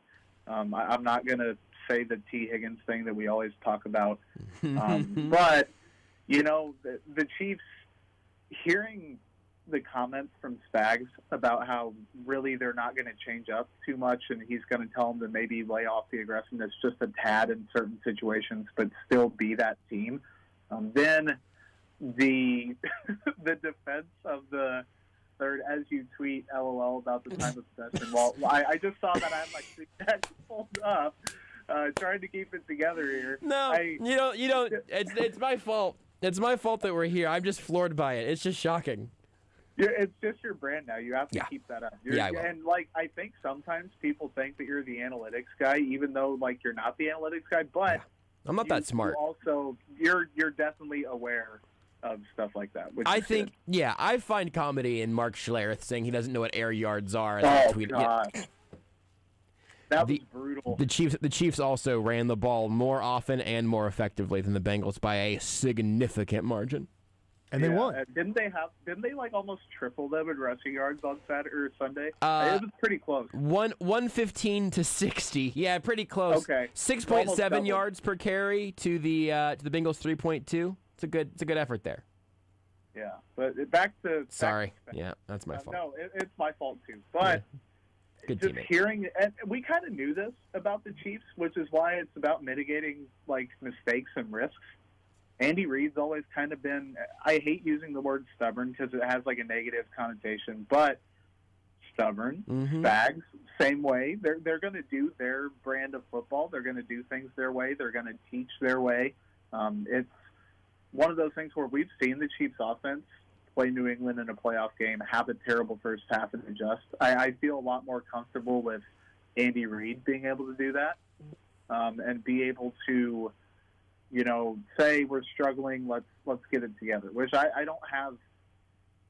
I don't want to say I'm extremely confident in the Chiefs' offense not having a bad half in the playoffs, but I think now with Mahomes seeing the things he's seen and being able to run the ball somewhat effectively, and Travis Kelce hopefully getting a little bit healthier, the same with Tyreek Hill, they have enough to skate by and do some damage. Defensively, clearly, Jamar Chase just abusing poor Charvarius Ward, who has had a good year in a contract season. No adjustments that I could tell. Like, he didn't go to any sort of bracket and say, Ward, you're going to press at the line of scrimmage, and then kind of trail Chase and have, whether it's Sorensen or Thornhill or Matthew, up over the top to cover inside and kind of take away that verticality element. Part of that's on the players. They have to be able to tackle. They have to be able to know when and when not to be handsy and stuff like that as defensive backs.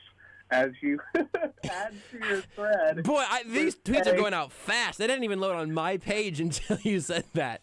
Add to your thread the Darrell Williams 6.3. He had a good game, by the way. Nice, That's another conversation in and of itself. But back to the point at hand again. The Chiefs are a stubborn team. It's gotten them a Super Bowl before. It's an adjustment game, though. So when things aren't going right, something's got to give. And if the Chiefs play the Chargers and Mike Williams has one of his Mike Williams games against the Chiefs, or T. Higgins and Jamar Chase have a big game, or Stephon Diggs is carving them up, something's got to give. I'm more worried about the defense, ironically, and it's been so good over the past several months, or 3 months, I guess. So I'm not genuinely worried about either unit, but if things go south, the Chiefs are not absolutely guaranteed to dig themselves out of a hole. Tell me something you've learned about the Broncos this week or that you're looking for on Saturday. Not Sunday, Saturday. Something I learned about the Broncos. I chatted with Zach Kelberman of Mile High Huddle. Did you? On Roughing the Kicker? Yeah, great conversation. So you can check that out on the Roughing the Kicker podcast. It was great. Zach, really nice guy, really good content. We kind of just chatted about how Vic Fangio kind of needs to go, like the writing's on the wall. George Payton should know that. Drew Lock, we chatted about Drew Lock more than I intended to. And I'm kind of pro Drew Lock. I think he could be an average quarterback or so somewhere else. But this is it for him. Like, I don't see him coming back to Denver. They're not even, I don't want to say dumb, but ignorant enough, I suppose, to keep coming back to this, especially when Fangio obviously doesn't like him. So I learned a lot more from an inside perspective about the Fangio thing. Just has run its course, I think. And it's not like the players are openly saying it, but the offensive coordinator, Pat Shurmur, he's done. I think Fangio's done. The Broncos, their priority list is going to be like head coach and coordinator, and then finding something to do at quarterback. It'll be interesting because Teddy Bridgewater's on IR now, so Drew Lock should get the start on Saturday. And, yeah, I mean, it's fascinating because I think that conventional wisdom is that they have a pretty good roster for the most part, but is that going to make it worth coming to the AFC West for Aaron Rodgers or Russell Wilson? Are those guys going to move at all? Who is the head coach going to be to that point? Could Aaron Rodgers or Russell Wilson bring their own head coach? Like that, it could be a wild offseason in Denver. I'm not sure it's ultimately going to matter because I think it's going to be very, very, very hard to step over the Chiefs and the Chargers. But it could be really interesting. Well, they could also have tuition-free and debt-free college at the USFL. Yes. And do that and play under Todd Haley in a schedule that starts mid-April, right in the middle of the NFL offseason. So, you said Drew Lock's done in Denver. Drew Lock deserves to be a Tampa Bay Bandit with Todd Haley. He would be perfect. Oh, man. Him and Todd, I feel like they'd hit it off. I agree. Do you have a quarterback? Rudy and I went through and did this. I don't know if you heard it. If not, I'll reiterate for anyone who wasn't listening then because that was like an hour ago. Gardner Minshew is too good, but he would be a hilarious Tampa Bay Bandit under Todd Haley. Johnny Manziel, maybe out of football too long, but that would be awesome. And then Jake Fromm was Rudy's, I think, most sort of sincere choice. Jake Fromm and Nathan Peterman. Both strong. I think Josh Rosen really needs to get back out on a football field, and I feel like Todd Haley could be the guy to bring that out of him. That then also reminded me, a guy who I think is close to that is Felipe Franks. So we have stalled for you and given you some examples, Jordan. Do you have a quarterback in mind and think, you know what? This guy needs Todd Haley, and Todd Haley needs this guy? Well, I had two. One of them was, believe it or not, Josh Rosen. Excellent. I think that guy needs to be out on a football field, Yes. put tape out there pretty much, and just get someone to watch him play football. Yes. Considering how high of a profile guy he was, and there have been rumors about him not being a natural leader or whatever. At this point, with so many years in, I think Drew Lock might fall down this path too. Teams give up on quarterbacks after a while. I think Cam Newton would be interesting, which it would never, ever, ever happen. Because he won't even be a backup in the NFL. I don't think he could accept that, and I don't necessarily Maybe he just gets bored. say that I'd blame him. As a big Cam Newton guy, he just isn't good anymore. His arm is shot. But is he USFL good? But him and Todd Haley would be must-watch football. I would almost pay a subscription fee every week. I think they have a 10-week season in the playoffs, so I would sign up for a 3-month Cam Newton package for $9.99 a month. I'd pay for that.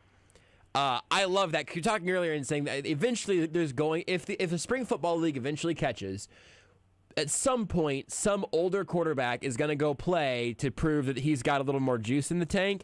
Cam is a young, old quarterback, right? And I feel like you want to be Superman again, go play in the USFL. I would. Those jerseys would sell like hotcakes. Why is that the thing we say sells? Big Ben Todd Haley reunion. Didn't it end really bad with them? Yes. I don't think Ben liked him at all. But there's a Pittsburgh team. I'm 99% confident that Ben Roethlisberger had somebody push Todd Haley downstairs twice. But this is where I was getting to. What I want to Josh started kind of tease it. What I really want to happen, it will not happen, I'm sure, but what I want to happen is I want to see general manager, head coach, starting quarterback Ben Roethlisberger lead the Pittsburgh Maulers. Because here's the thing. You're not getting Big Ben to come do this for just the starting quarterback. He doesn't need that. He's been a starting quarterback in the NFL. The man's won Super Bowls. You know what he hasn't done? He's been a head coach and a GM and your starting quarterback. You got to challenge him. And who wouldn't watch that? I would. I sure would. And then it would be real funny when they play Tampa Bay and Todd Haley weirdly falls down a set of stairs before the game. Oh, my. How old are the former – they've got to be old. I was going to say, how old is Tyler Thigpen? He's got to be 40, right?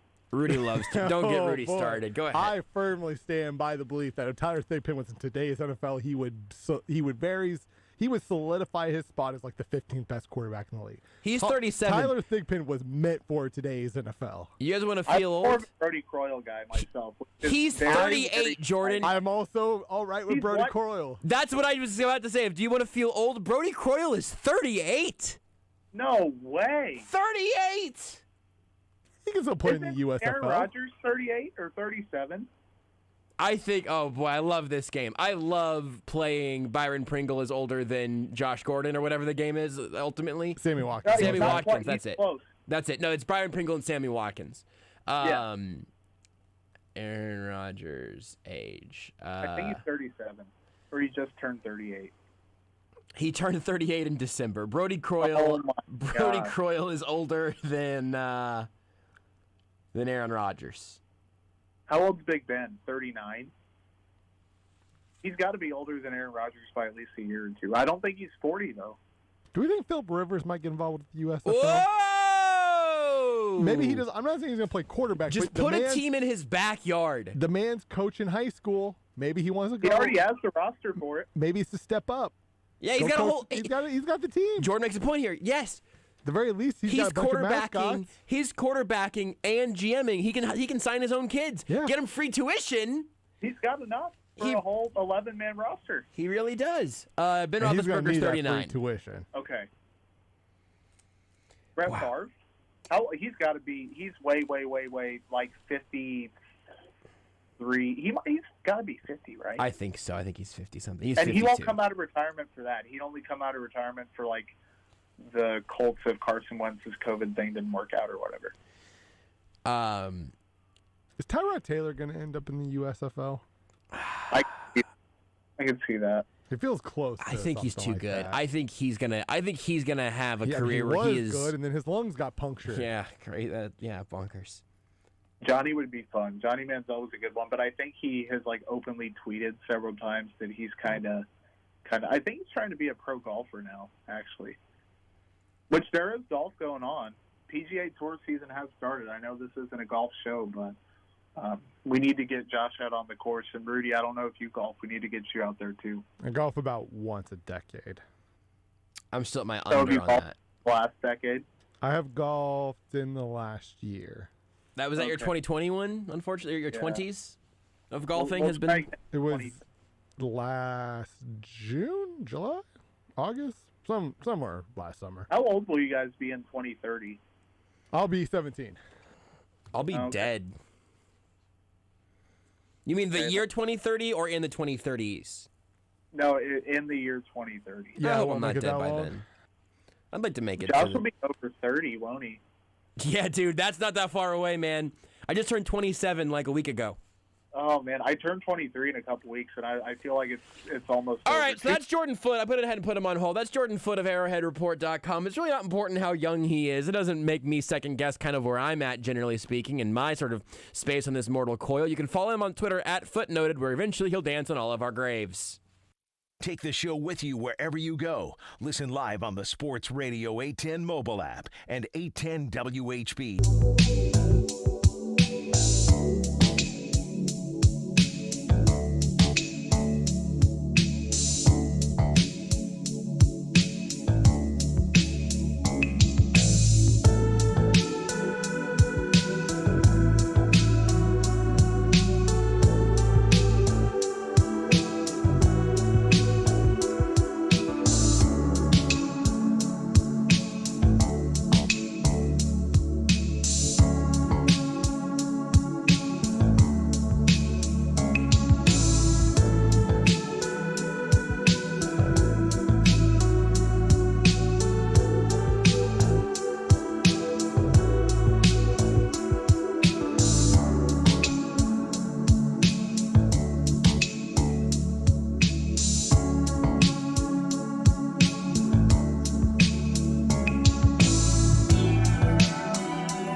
This is Almost Entirely Sports with Joshua Brisco. We're a buffet today. Yes. That's a great call. And we are absolutely shoving it down your throats. On Sports Radio 810 WHB. Thanks again to Jordan Foote for joining us. You really should follow him on Twitter at Footnoted. I was going to give him a hard time about him tweeting that he just tweeted, I think it was some eye emojis or something along those lines. If you want to find out what that's about, you should follow him on Twitter at FOOTENOTED. And you can read his work at arrowheadreport.com and check out Roughing the Kicker Monday, Wednesday, and Friday, wherever you get your podcasts. And then, I don't know, find out whatever happens next. Are we doing 2 segments here, Rudy? I should have asked you this during the break. We were talking about other stuff, you know? What do you have it set up for right now? I have it set up for 2 more. That's great. Let's do that. No, let's do that. Because there are a couple things that Jordan mentioned earlier that segment, the Chief stuff, not the G Fuel stuff, believe it or not, that I thought was kind of interesting. Going back to the stat from Kent, I wanted to get it exactly right, saying the Chiefs are 1-4 against the current AFC playoff field. So I tweeted it at the time, and I ultimately didn't love where the whole discussion went because I think you can pretty much chop and screw that however you want. I think it's interesting because the Chiefs' list of quality wins is a lot shorter than their list of quality losses, if you will. And again, this is not me leading up to some grand takeaway. I'm going to spoil it on the front end here. I'm not saying the Chiefs are 1-4 against AFC playoff teams right now. Therefore, they actually stink and will lose in the first round of the playoffs. I don't believe that. What I believe is that they should be regarded as the scariest team in the AFC and the favorite in the AFC. But that doesn't make that stat not true anymore. Maybe it's not important or it's not good enough, because I think you can rationalize it out pretty well, right? That Ravens game change on a fumble at the end. That Chargers game was back and forth, 2 good teams going at it. That Bills game was a bludgeoning. The Titans game was a bludgeoning. But both of those seems a little bit like a version of the Chiefs that we don't really currently see right now. The turnovers, the self-inflicted wounds, etc. They were in the middle kind of refinding themselves, right? Rediscovering who they are as a team. The way the Chiefs are playing right now is kind of how they were trying to play at the beginning of the year, but while still working out the kinks of it, right? The Chiefs are having a lot of these methodical drives where it's not just big plays. They struggle with that early in the year, right? Travis Kelce would drop a ball. Right. Doesn't happen often. Tyreek Hill would drop a ball. Doesn't happen often. Clyde fumbles. Doesn't happen often. And that's 100% fair. And also, some of those things popped up again against the Bengals. Yep. I think that's the part of it that makes me go, huh. Yeah. Because if they beat the Bengals, you can completely chalk up the early losses to football's weird. Yep. You have these stretches sometimes where you just don't play good.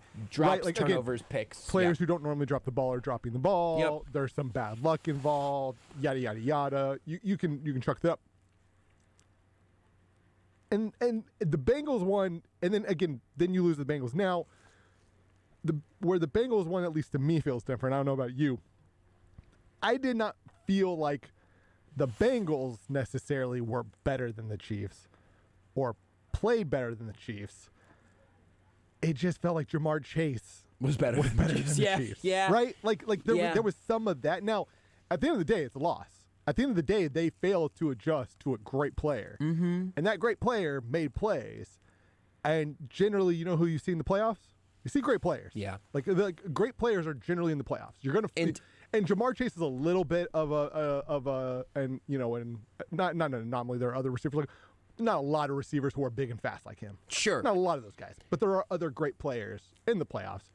It did feel, though, unlike maybe some of those early games where you just were overmatched at times, in multiple aspects, it really just felt like one guy was just... one guy won you a game almost, which doesn't happen often in the NFL. Unless you're a quarterback, obviously. Even then, it's hard for a quarterback to do it, but it's impossible for a position player. Absolutely. It's also interesting that neither team had or forced a turnover in that game. Again, that doesn't fit the sort of cycle of the Chiefs' earlier losses. But I think about the Tyreek Hill bobble to punch out at the end of the first half, and I think about Travis Kelce dropping a pass that could have moved the chains there instead of ultimately having one of those second half drives fizzle out.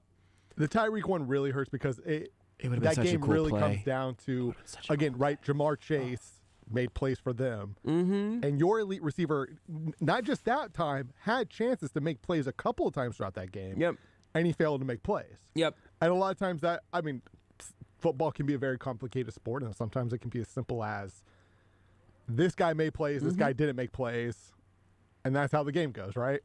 And I think that if I had to have a takeaway on the losses to good teams front, which again, I think my inclination is to say that it's a little bit more about randomness than it is about any continuing thread the whole way through.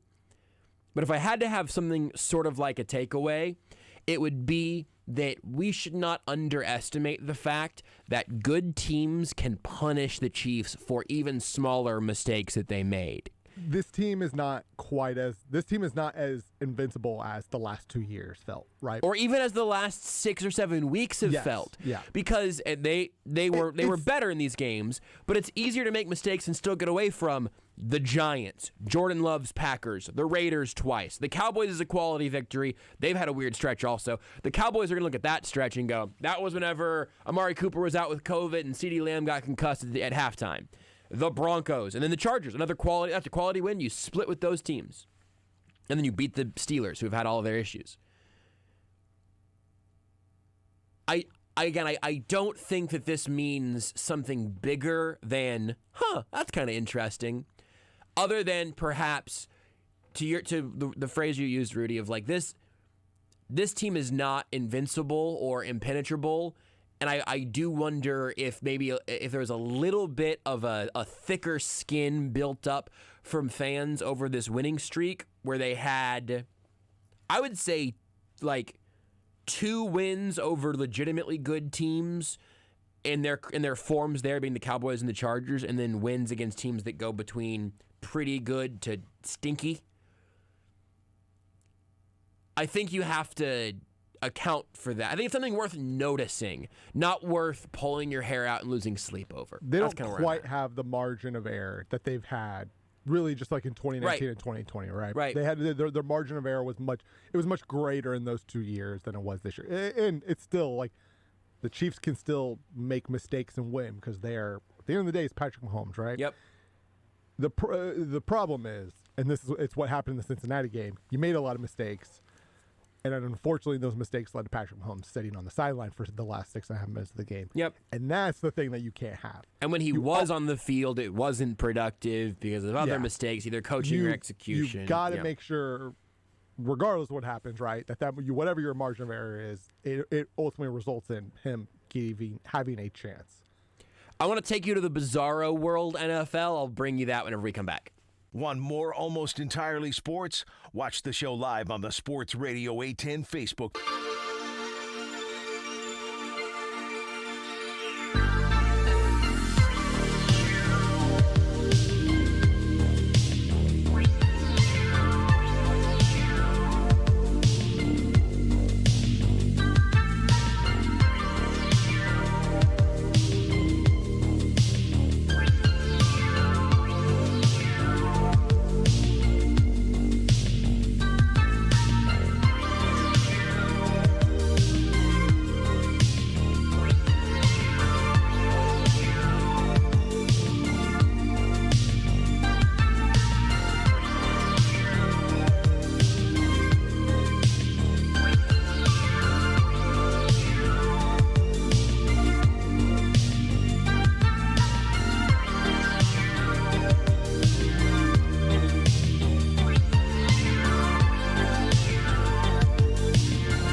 412-6299. QC Kinetics.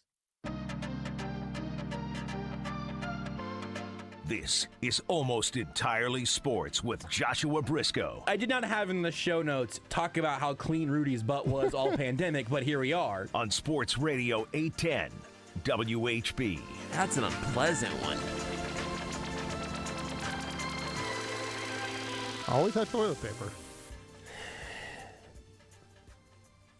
Proud of you, man. Shouts to the Hy-Vee 151st and Black Bob. Always did me well. This is a stat I saw, or a graphic I saw right at the end of the show yesterday that I wanted to mention at some point today. Maybe we'll get more mileage out of this later. I don't know. Maybe we won't, but I think it's kind of interesting. It's from Brian Knowles on Twitter. He said, meanwhile, in a universe not too far from our own, here are the current NFL standings if every single one-score game had the opposite result. I think that's kind of fun because we look at one-score games a lot as like a measure of, how so many. We talked about a bunch of them for the Chiefs, but they lost some one-score games that very easily they could have won. But how do you account for one-score games that maybe your team should have lost? This just flips all of them. So this is statistically not going to necessarily help or hurt teams that have a lot of games like that. So the Chiefs with the adjusted win-loss here would be 10-6.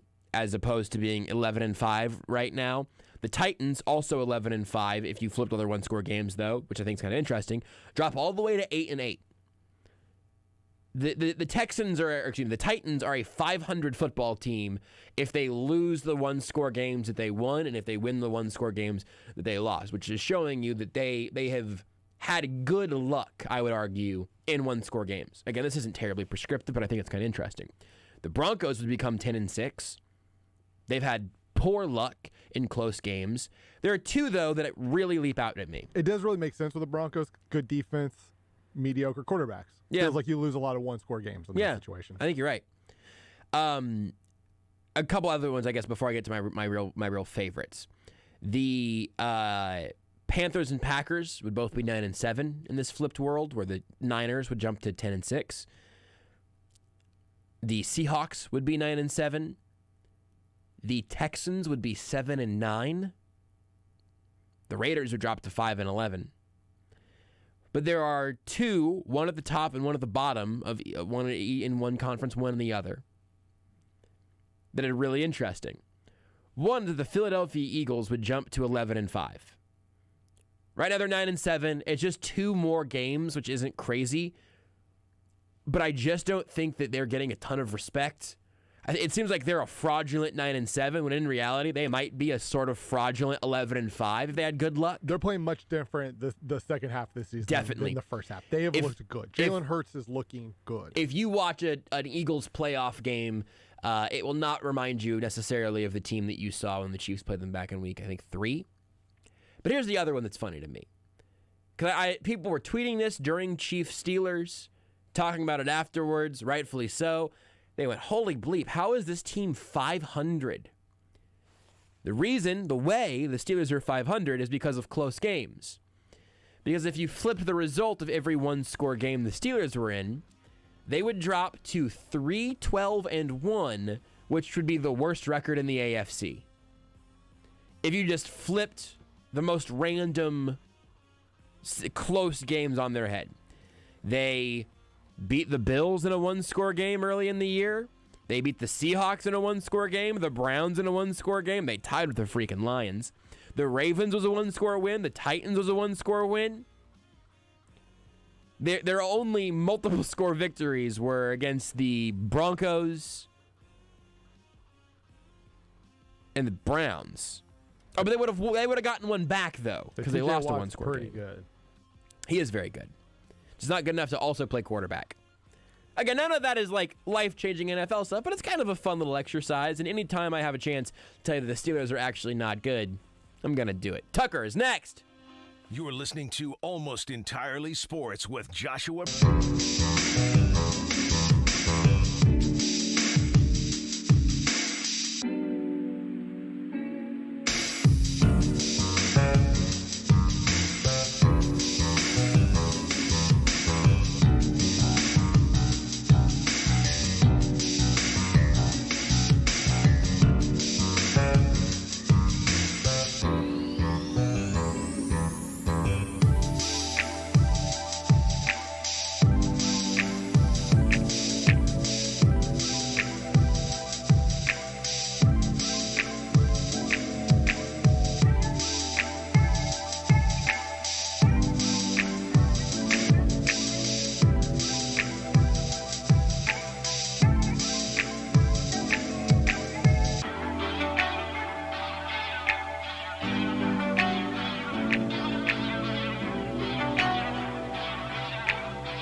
This is Almost Entirely Sports with Joshua Brisco.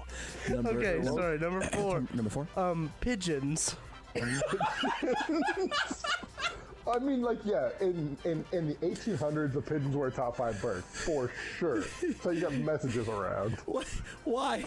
I just think they're funny. All right, number 3. The crows in the Game of Thrones, you know? The carrier crows. Okay, sure. Yeah. Number 2. The great tit. Beard, stop it. On Sports Radio 810 WHB. Oh, it's good to be back. It's good to have power rankings back in our life. It's good to hear from former Interchin, but lifelong president of power rankings.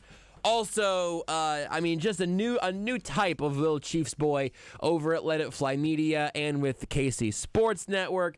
Tucker, you've reached a point that I, of course, admire, where I don't necessarily know all of the jobs that you do. I just know you have a lot of them. And people can follow you on Twitter at Tucker D. Franklin, a budding TikTok superstar probably still, right? Have you stuck with the TikTok? I have not. I don't open the app. I'm a boomer. Good start. This is a good start. This could be Rudy's fault. Could be Tucker's fault. Phone's, it's up. Tucker on mute, maybe? Tucker? Why don't you put him back on hold? I'll see if he's there. I like the idea of just leaving him on. Boy, I was so excited to start back in power rankings, and then he was gone. Rudy is talking, so theoretically he's... Yeah, he was there for me. Let's try it again. Going to be there. Let's try again, and we'll go to Tucker. You can follow him on Twitter at Tucker D. Franklin. He's the former Interchin, but forever the president of Power Rankings. Tucker!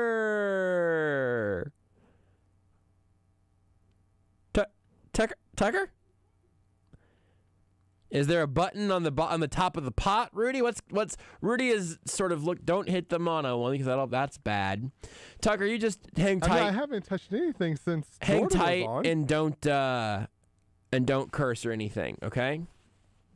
Because you might be potted up. I'm not sure. This is. Okay, let's do this. Dang. Rudy, let's go to the other phone pot. I'm gonna put them on the right side. There's 2 of them over there still, right? I don't know. I don't see a phone. Is that a phone 2? They're not anymore, I don't think. And Tucker! Just leave him up, Rudy. I'm gonna just try some different things. Just crank that phone pot. And he could hear me, you said. Tucker! Nope. Oh. Nope, that's not gonna do it. You could talk to him on the phone. You know what, Rudy? Can you host the show for a second? Can I you just talk in the microphone. Can I pick up this phone and talk to him here? I think so. Hey Tucker, can you hear me? I can hear him. The phones are working. I'm just holding the phone set right now. This is not a radio show for everyone. This is just for you and me. I can't even hear Rudy because my headphones are off. I am staring at the board, and I'm wondering, like, something has to be wrong, but I don't know. I don't know what that could be. Rudy is looking confused. What I'm realizing right now is I should have just called you, Tucker. Because having you on the radio show is a win if we can make it happen. But having you just talking to you on a handset is actually kind of nice. Something is obviously missing here. I am now just pushing buttons.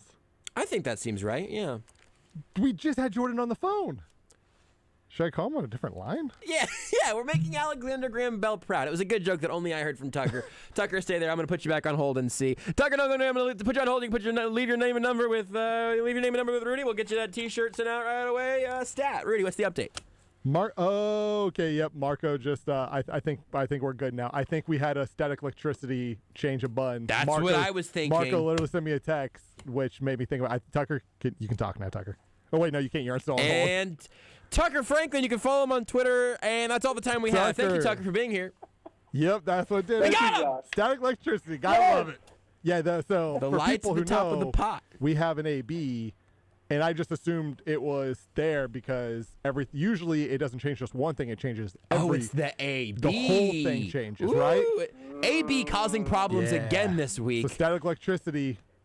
For people who don't know, every now and then I'll shock, and by every now and then I literally walk up and down the hallways touching every piece of metal because I am a human shock orb. I don't know. At all times, and I must have shocked the board and turned it from A to B. Marco, thank you for listening. Thank you for helping. I think Marco just got lucky. He had a spidey sense, you know. Marco Tucker says, "Damn the weather in the carpet." He's not wrong. He's not wrong. Thank you, Marco. Tucker, it was wonderful to hear your voice over the phone. It's even better to hear you back through these wonderful headsets right now. I was just pushing random buttons, just trying to figure out something. Rudy was button mashing. Rudy was button mashing, and it was electricity that got him. You know, back in the day, like your TV maybe wasn't working on the PlayStation, you just start whacking it. I was this close to just start punching the board. Yeah, Tucker's a baby. How old are you, Tucker? Yeah. You're older than Jordan, right? Yes, barely. I was born. I'm not going to give my birth date out. That was actually a really bad idea. What's your social? I was about to give out mother's maiden name? Yeah. I was born in 1998. I graduated high school in 2016. I think I can say that because I said it on a podcast earlier today. So I graduated high school in 2016. That makes me, 23? Oh, goodness. I graduated college before you graduated high school. And I was in college for How old a are while. you, Rudy? Are you 10 years older than Tucker? No, I'm 17. I'm a child. I think you might be 10 years older than Jordan. No, I'm not quite. How old are you? Are you 32? 31. Close. That's 9. I'm 31. When I realized, I did the math after the fact. Yeah, I'm 31. Jordan said I kicked him off air because he asked me how old I would be in 2030, and that's not true. I kicked him off the air because he told me how young he still was, and we'd also gone like 38 minutes, which, by the way, this segment's going to really test because we're 10 minutes in and we haven't done a single power ranking yet. But then I did the math. I will be 35 years old in the year 2030, and then I will turn 36 at the end I'll of be it. dead. If you're still in sports radio, that's true. We age like presidents around here, man. Especially, I did 3 days of the Border Patrol. No lie. No, honestly. dude, it's Man, true. It's like, and then you get away from the industry for like 3 months, and you all of a sudden you're 20 years younger. Yeah, your face is just glowing all of a sudden. It's like, moisturize. Like, no, man, I just stopped waking up at 4 a.m. It really is like the president. Yeah. Like, that's a good analogy. Barack Obama aged more from 2008 to 2012 than he has aged since leaving the White House. Mm-hmm. Oh, he has gotten younger. I guess it hasn't been that much longer than that, but still. Within like his first year out of the office, like all of a sudden, the man looks youthful again. Yeah, he had a spring in his step. He's no longer the president of America. Which is a little stressful. Still less stressful. Not as stressful as having to get here by 5:55 a.m. because you don't want Jake to break your kneecaps, though. I was going to say it's not as stressful as being the president of the power rankings. Oh, that was dope. That was a good transition. I'm feeling good, though. It's been a good day today for me. Felt like I had a pretty good list going into it. Well, why don't we just prove it to the audience? Let's stop beating around the bush. Let's stop. Don't beat George Bush, man. We're talking about power ranking presidents. Which one? It doesn't matter. Well, That's not the dad. Yeah, that would also be bad, I guess. But no, we are only talking about the president of power rankings. The old George Bush and Beards just living their best lives. We're not going to beat around the bush. HW were the initials you were looking for there, Rudy. I felt like you just said old George Bush because you couldn't remember which 2 initials were in there. Absolutely. Hit the music! We got 4 categories. It may become 3 categories depending on where we're at by the end of the categories. But there are only 3 of us. Usually there used to be 4 of us doing this most of the time. Tucker's the president of Power Rankings. He comes up with the categories, and we all rank our favorites of these things 5th to 1st. Our categories right now: bowl game names. Should I list them all, or should we just get into it? No, let's go. Let's go. Okay. You can start with bowl game names since you already said it. Yeah. But then, they need to be a surprise. Yeah. As I bow to your greatness, Your Honor, Your Excellence. What do you call a president? King. President. Let's go number 5. Tucker, give me your 5th bowl game name in the return of the power rankings. I've lost my nerve. It's all right. But it was a great year for bowl games and bowl game names particularly. Number 5 for me, Tony the Tiger Sun Bowl. Wow. Drew Frosted Flakes, make it Tony the Tiger. Yeah. I am with that. Yeah, I love that. I forgot about that. Yeah, me too. That's a great one, Tucker. Number 5 for me, it is the Jimmy Kimmel LA Bowl presented by Stifle. Yeah. And look, that one for me is about the layers. It's about the corporate shelling out that has been so clearly brought to the front. And it makes me kind of happy, but also makes me kind of sad. So that's why it's only number 5 on my list. Rudy, number 5. Number 5 for me is a bowl game that was made up like literally within a week because they just needed more. The Frisco. It's not even a bowl game. It's the Frisco Football Classic. Because they ran out of bowls. They had too many teams, and then it turns out they probably didn't have to do it because all these teams started dropping out like flies. But it doesn't matter. I'm going to suggest something. This is a piece of legislation. The president's got to sign off on it. I think we have to be careful about saying too much about other answers about other people's answers because perhaps we're going to have some duplication. Mm-hmm. And I'm just going to say. That's a great point. I'm just going to say here, as I'm obviously admitting to this right now, huge fan of the Frisco Football Classic. Not just because it rhymes with my name. Wow. Tucker, number 4. Number 4. Man, I like the corporate shelling out, as you mentioned, Josh. I think that sometimes the longest corporate names make for the best names. Yeah. That might foreshadow my list going forward. But the Trans-Perfect Music City Bowl is music to my ears. It sure is. It sure is. That's beautiful. Number 4 for me, Celebration Bowl. Let's just, you know what we're watching right now? A celebration of college football. That's what bowl season is. Don't ask Kirk Herbstreit. He hates it for some reason. Well, no, the players hate it. That's his problem. I think it's that he hates the players, but it's definitely one of those things. He hates the players hating the bowl games. It just makes me feel good. Well, not the bowl games with football. You know what I'd like to put in my living room, maybe on a table somewhere in the kitchen, the dining room, perhaps? Today's NFL hates the NFL. Fun fact. I'd like to put a little celebration bowl right there. Just a little centerpiece. Rudy? If only his kids weren't getting paid. Number 4. 4 for me, it's a good one. The famous Idaho Potato Bowl. It's a good one. It is a bowl game to determine who gets all the potatoes for the next year. Yep. The winning team, that state, gets all the potatoes. The losing team, that state, gets no potatoes. No potatoes for an entire year. I did really appreciate that little wrinkle they added to it. Tucker, it's a good bowl. Number 3. I do like bowl games that dump things on coaches. Yeah. I think that's fun, but that did not go into my list.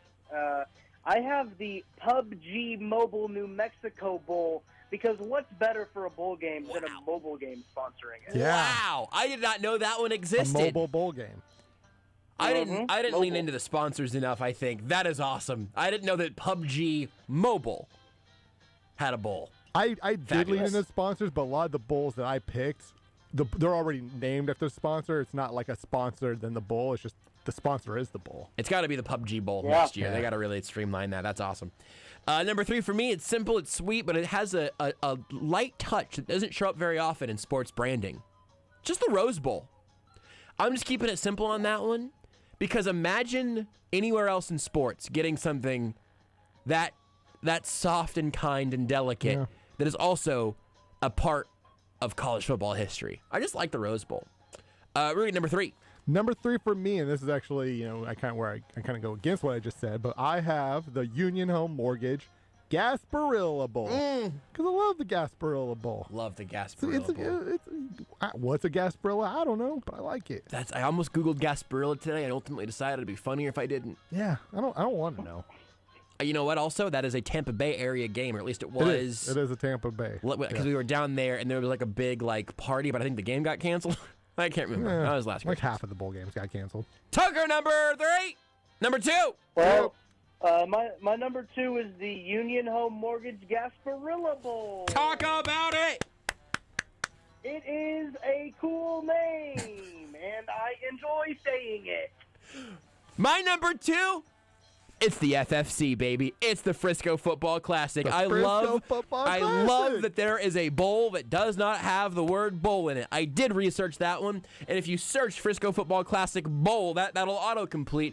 But that's not the name of it. It's the Frisco Football Classic, and I freaking love it. Number 2, Rudy. The Cheez-It Bowl. It's Cheez-Its. It's it's simply Cheez-Its. Who doesn't like Cheez-Its? Cheez-Its by the bowl. It's a bowl of Cheez-Its. It's a bowl of Cheez-Its. Tucker, number 2. Number 1. It's number 1 for Number me, 1 for you. yeah. Oh, man, number 1 for you. Sorry. Go ahead. Number 1, Tucker. It's the granddaddy of them all. It is the roofclaim.com Boca Raton Bowl. What are the first 2 words there? Roofclaim.com. I think I'm reading that right. Roof claim. Yeah, that sounds like a company. Yeah. A company that has enough money to get a bowl game? That Boca rules. Just put their website URL in it. And that's all. Yeah, roofclaim.com Boca Raton Bowl. We handle your roof replacement from start to finish. Heck yeah, they do. Boca Raton, That beautiful company place. They bought a bowl game and said, you know what's better for us than putting our name on it? Putting our website on there. Yeah, that's really good. I'm surprised they didn't try to put their Snapchat QR Well, to be fair, code. if they don't put the .com, how will you know what to look up? It's a great question. How will you find it? Yeah, You'll never find it. My number 1 is the Cheez-It Bowl. I just like a big bowl of cheese. It's extra toasty, white cheddar, doesn't Parmesan, the Cheez-It grooves, white cheddar Cheez-It grooves. Are you kidding me? Love a Cheez-It, love a bowl full of them. It'd be my number 1 if it was a Cheez-It box, but if I can get a Cheez-It bowl, that's the winner for me. Rudy, number 1 bowl game this year. The real granddaddy of them all. This is a bowl that used to be a different bowl that I watched Kentucky win 2 bowl games in. Used to be formerly the Belk Bowl. I miss the Belk Bowl. Now, it's the Duke's Mayo Bowl. Oh, Kentucky was a winner before it was mayonnaise-based? When they were the Belk Bowl. Wow. If you're wondering what Belk is, Belk was a Southern clothing brand that Kentucky used to just dominate. And now, it's the Duke's Mayo Bowl. You know what you do in the Duke's Mayo Bowl? You don't dump a Gatorade bucket full of Gatorade. You dump a Gatorade bucket full of mayo on the winning coach. Did you see that dump though? When the girls dumped it on the coach, they smacked him in the back of the head with the bucket. They dropped it. Sorry, I had hit talk back because I was screaming so loud at Rudy to make sure he was marking what you said about if we saw the dump, and then when the girls dumped him or dumped on him, I think you said. And I'm just really excited for that to be a liner at some point in the near future. I was so confused because he was just waving his hand. I was like, what is he doing? I was gesticulating in the general area of the keyboard where he has the mark button. Because that was like watching an artist at work, man. You are back. Tucker is back. Feels good, man. It feels good to be back. We can definitely do 2 more of these. Yeah. I don't know if we can do all 3. Yeah. Probably not. I want you guys to tell me how you're feeling. I think we got to do the other news, the sort of news adjacent one. And then I think that the food-based one will cause some disagreements. We could add the next one to the bank for next time. That's kind of what I'm thinking. That works for me. Yep, I'm with that. Okay, let's save the real... Say that again? Unanimously approved. Excellent. Thank you very much. And we got the votes and no filibuster required. Let's go ahead and stick by vaguely sports and vaguely newsworthy. Tucker, you want to go ahead and say what your category was? It's a really good one. Yes, it is ways to defend a team on 3rd and 27. That's right. And I just a random down. It's just a random down and distance that Tucker just pulled out of thin air. Couple random numbers.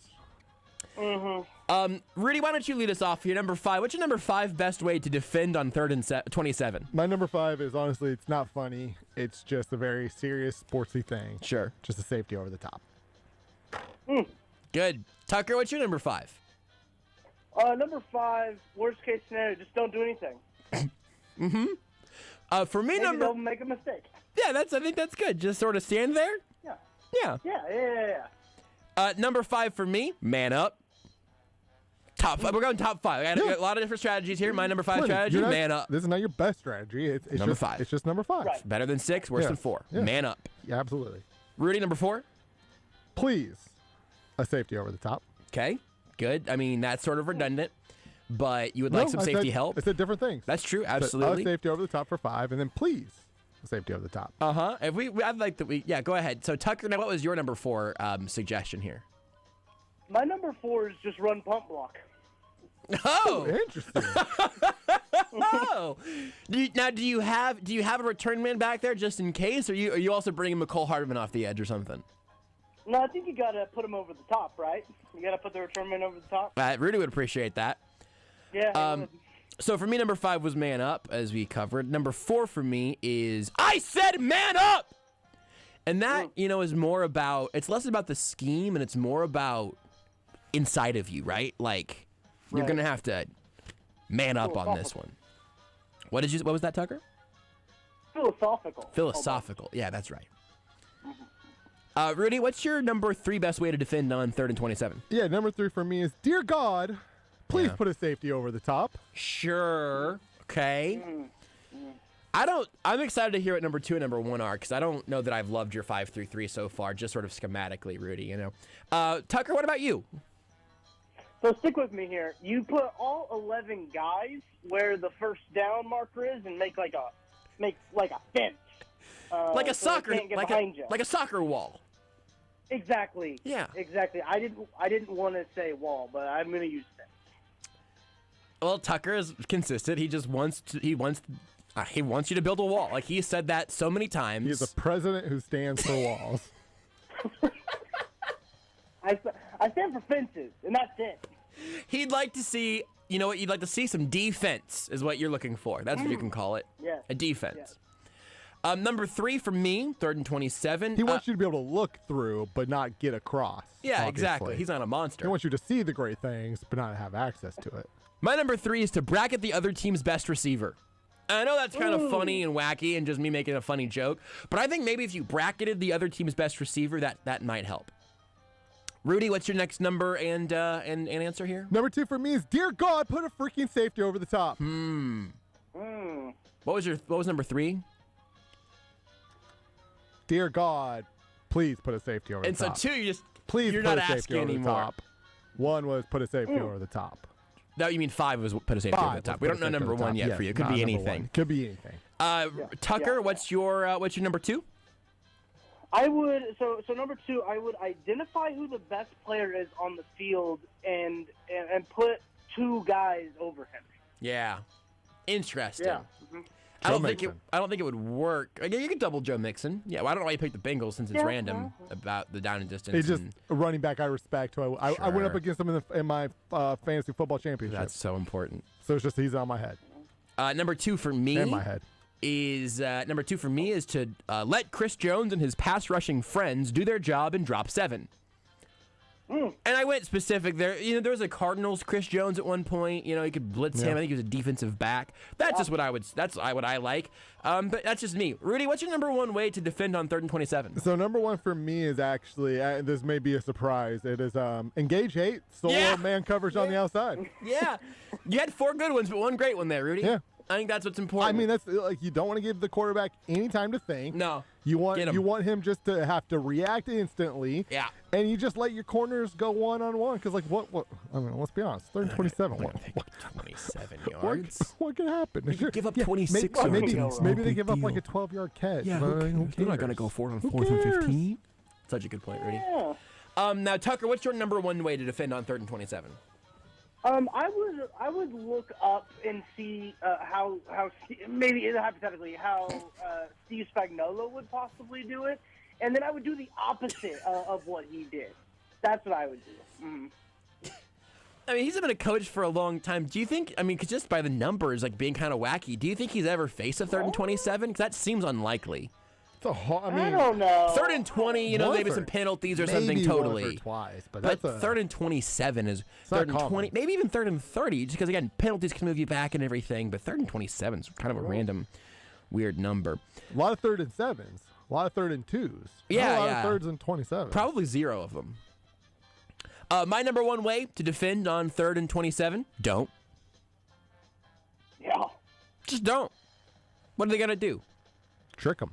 Yeah, just, They you know think what? you're going to play defense. You don't play defense. Now they're like, oh, God, we didn't prepare for them to not play defense. And that was also kind of a funny joke, but then I did realize just now that would have Joe Burrow just throws the ball straight into the ground because he doesn't know what to do. He's freaking out. Alternatively, pees his pants. Right in the field in front of everybody.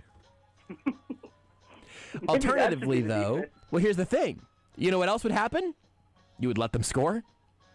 Patrick Mahomes gets the ball back at least. Best kind of defense. Just immediately. Yeah, let them score every possession. That's my take. I wonder, it's too bad that this is such a hypothetical situation that will never be relevant. Right. It's also too bad that no one's hearing how good this segment was because we spent 9 minutes trying to get Tucker's phone on.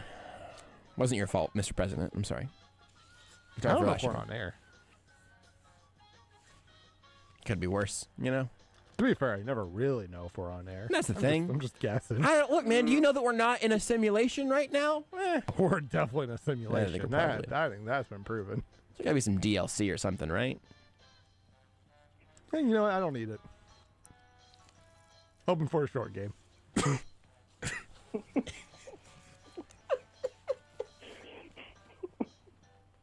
That was so sad.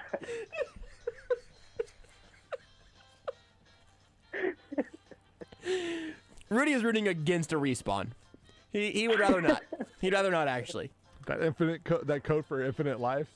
I didn't put it in. I'm not using it. No, you're more of a Nuzlocke guy, right? Absolutely. When you're gone, you're gone. When you are gone, you are gone. When you faint, I want you to release me back into the wild. Rudy's trying to speed run it.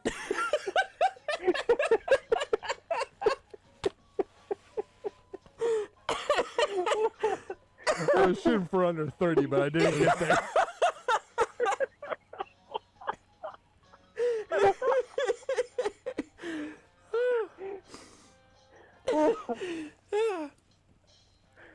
Appetizers! I'm worried about this one, guys. I really am. I'm not as much as I'm worried about Rudy, just as my friend and a human being. But I'm worried about what's going to happen here, because I'm worried that we might not be friends after this. I'm worried that we're going to make some listeners really upset with us. We'll be fine. We're going to talk top 5 appetizers by power ranking here. I don't think I've gone first yet, and I'm taking this one extremely seriously, so I'll go first this time. Number 5 for me, jalapeno poppers. I think that they can be underrated. They're not something you want all the time. They're a little bit...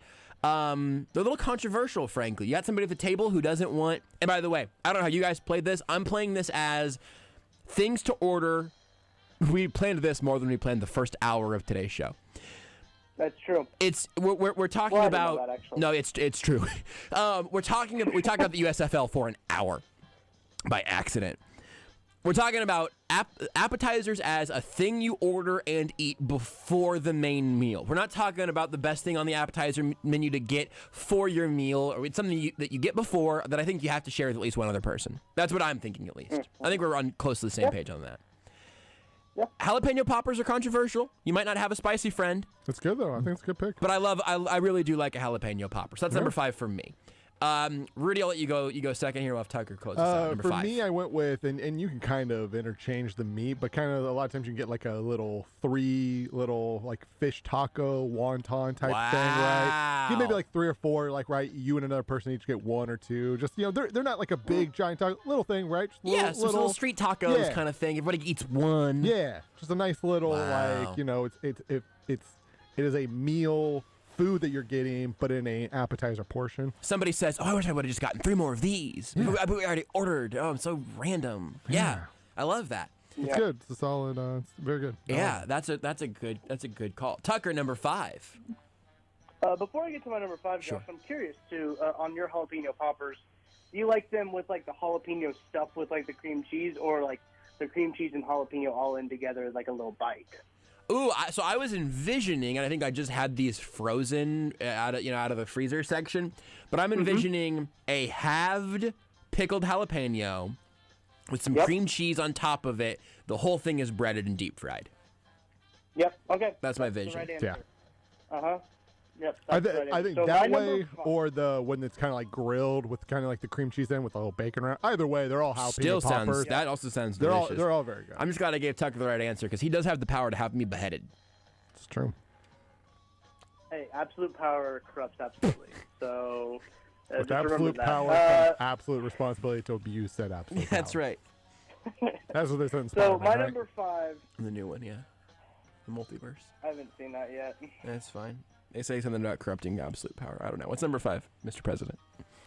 Number 5, I had to make a little audible here. I love wings. So you can eat wings as a meal, but you ever go to Jack Stack and get wings and you like share them for the table? At least that's what Tara and I do. we go and we'll get like wings as an appetizer, and you can have a little bit of wings before your meal comes. That's what I really like. A little life hack, you know. They don't know that you know this. I've seen wings on appetizer menu plenty of times. Like that's a very valid appetizer choice. Absolutely agree. You guys want to end up having any long knockdown drag-out fights about boneless versus bone-in wings? Not really. Boneless. I mean, maybe later. Here's the thing. I agree. We don't have the time for it right now, for sure. I don't want to get my hands messy. That's the thing.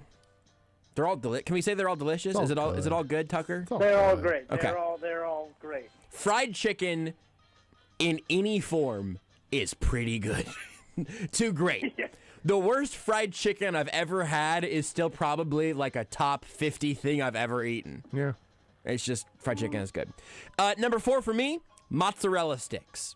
Again, you don't want to eat 7 of these suckers, but if you're sharing, Rudy just shrugged. Maybe. But if you're sharing them with a table, everybody gets 1 or 2. You dip them in a little bit of marinara sauce. Oh, let's be bad. Let's get the mozzarella sticks. That's my energy behind appetizers. Is do you guys want to get appetizers? Like I know we weren't planning on it, but like it's Friday.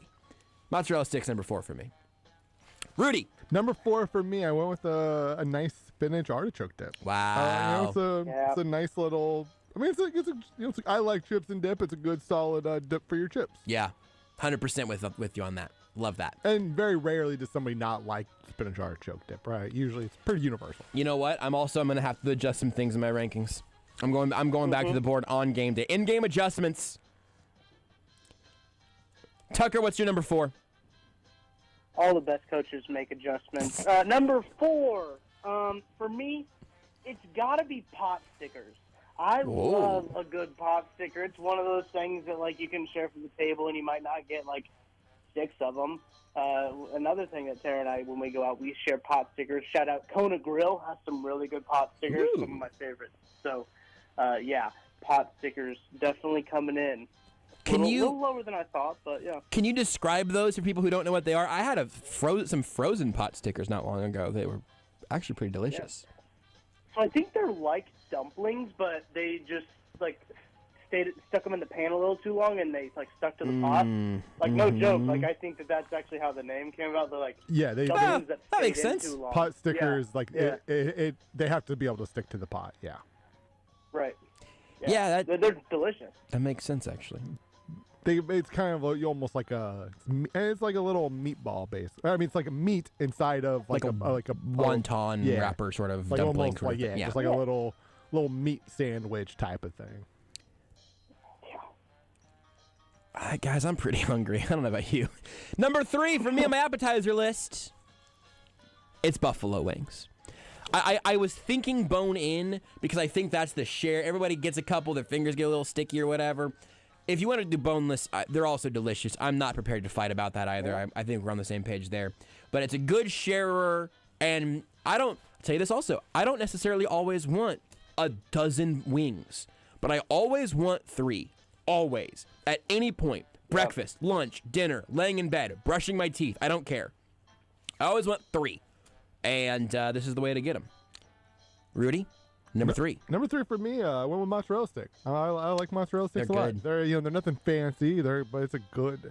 Everybody likes mozzarella sticks. Yep. They're good. It's cheese. You know what else is? You know what else is good? I could have put this in my shot clock reviews, but just cheese sticks are really good. Mm-hmm. So typically string cheese, I like to peel and get the little stringy thing. This feels like I'm a monster, and I understand that. Just bite right into it. But you bite right into it, and it's sort of like a cold, non-breaded mozzarella stick. I got nieces and nephews. I've spent many a time at my sister's house. You get all the kids' snacks. Yeah. And string cheese is a staple of that. I'm not ripping the string. I'm not ripping that cheese in the strings. I have places to be. I'm eating it like a man. Yeah, I gotta go somewhere. I'm a grown adult. Snap into it like a Slim Jim. Liberating. It's really freeing. Yeah, everyone should just bite. I know it feels wrong. Bite into it. But of all the things in your life that you could do that feel wrong, you're not going to get arrested for this one, right? Do it in private. Do it in the dark and bite into a cheese stick. Yeah. This is an Office episode, by the way. Is it actually? Yeah, there's a scene where Ryan just bites right into, just eats the cheese stick. He just looks at him. Wow, you're just biting right in. Toby just looks at him. You're biting right in. He's like, yeah, I just realized. Like, why stop messing around? I'm just gonna take what I want. That's really good. I might watch that just to get hyped for my cheese stick when I get home that I'm allowed to have. Tucker, are you on number 3 or number 2? You're number 3, right? I'm a number 3. Okay, hit me with it. Number 3. So I had a tough time with number 3. I had chips and dip down because it's so versatile. Like Rudy said, you got French onion dip. I don't know if you ever had that. It's pretty good. Buffalo chicken dip. There's all kinds of dips you can go. But I went with a classic in chips and salsa and chips and queso. If you put a bucket of chips and salsa in front of me, I'm not going to stop until my main food comes. 100%. And I think that's just a common trait with probably all Americans. I don't want to generalize, but I think that everyone has that problem, and I think that that's just like a top tier appetizer. I'm gonna roll right in my next one for reasons that will become immediately obvious. Number 2 for me, I did go broad, and I wrote down chips and dip. I'm just gonna jump in real fast. Chips and salsa, number 2. Okay. It's perfect. Yeah. Here's the thing. Yeah. If it was only chips and salsa, it still should be on everybody's list, I think. For the reason that you just mentioned, Tucker and Rudy, I'm sure you've got the same experience. You got a bunch of chips. They're a little warm, a little fresh, freshly salted, a nice, potentially in-house salsa. A salsa out of one of those little, like, orange bowls with the little legs on the bottom of them, made out of plastic. That is great. So good. But also, big salty iguana fan. There's one within DoorDashing or Uber Eatsing distance from our house. Had some salty iguana regularly recently. Iguana dip. Rules. Every queso dip, weirdly except for the one at Chipotle, is great. Yeah. Don't know how Chipotle bleeped that up. Come on, Chipotle, it's not that hard. They messed up twice. Remember, they had the orange one. They went with regular cheese. Then they went with white cheese, and it was just bad both times. Melt cheese Chipotle, it's not that hard. For some reason, it's just they do a lot of things right. But they just can't do that. Chips and guac, buffalo chicken dip did cross my mind earlier. French onion dip did not, and that sounds amazing right now. It's maybe you could argue, Tucker, if you want to write down the top 5 things to dip chips in, you can have that one for free. And let's just keep that in mind going forward. Let's just do that. So, Rudy, your number 2 is chips and salsa. Yep. Tucker's number 2 is? My number 2 is fried cheese. Anything that's cheese and anything that's fried, give it to me. I love it. I love that 100%. Number 1 for me. Wait, what? Yeah, number 1 for I you. jumped in for... One. Okay. That's right. I did lead this one off. Number 1 for me, big plate of fully loaded nachos. This is the only way you can improve on chips and dip for me is you put them all on a plate. You got some melted cheese, some sour cream, some beans, some meat of your choice, maybe a little guac. Whatever you want can be on a thing of nachos. You can do brisket nachos, barbecue nachos, breakfast nachos. There's no wrong way to nacho other than to say it's nachos, but it is yours because it belongs to everyone because nachos are perfect. Rudy, number 1. My number 1, and you may say, isn't this like mozzarella sticks? I'll say, no, it's not. For some reason, it tastes very differently, but the little pepper jack cheese balls, it is still fried cheese, but it tastes very different than a mozzarella stick. And being pepper jack, you get it just right. It's a little crunchy. We had those at Johnny's? Yes. Those are good. The pepper jack cheese balls are one of my all-time faves. Tucker? Real Mr. quick, President? honorable mention kind of goes with your loaded nachos. It's like a loaded tater tot. Oh. Yeah, ooh. Just anything loaded and fried or crunchy. Yeah. I think we figured out we love all appetizer food because every single one we've mentioned, the other 2 have gone, oh, that's a good one, man.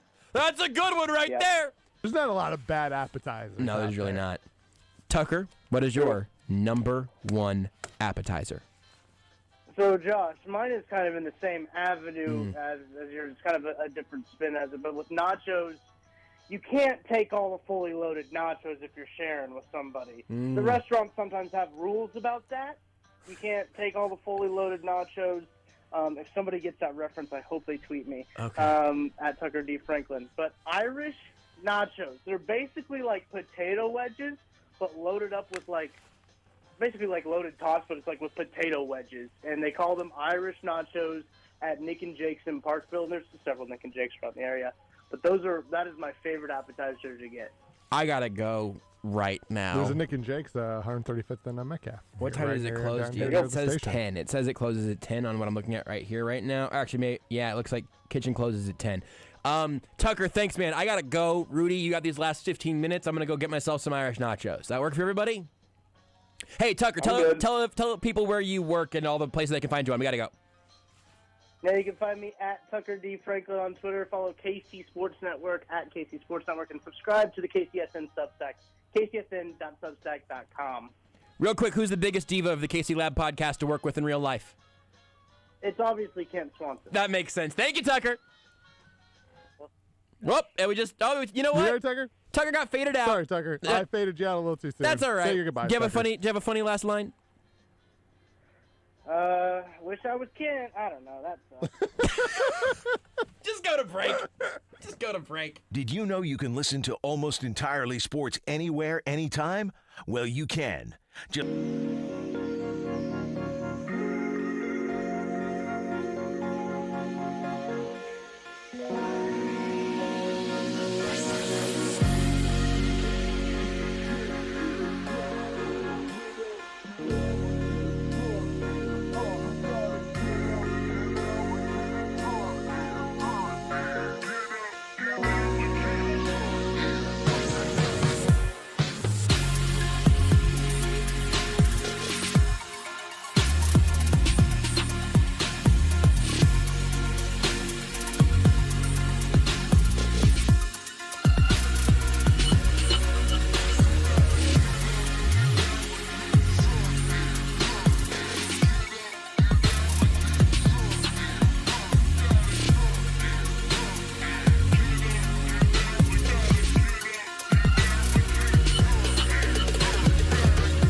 Amazon and other brands. Just download the free Get Upside app and use promo code RACE for up to 50 cents a gallon cash back on your first tank. That's code RACE.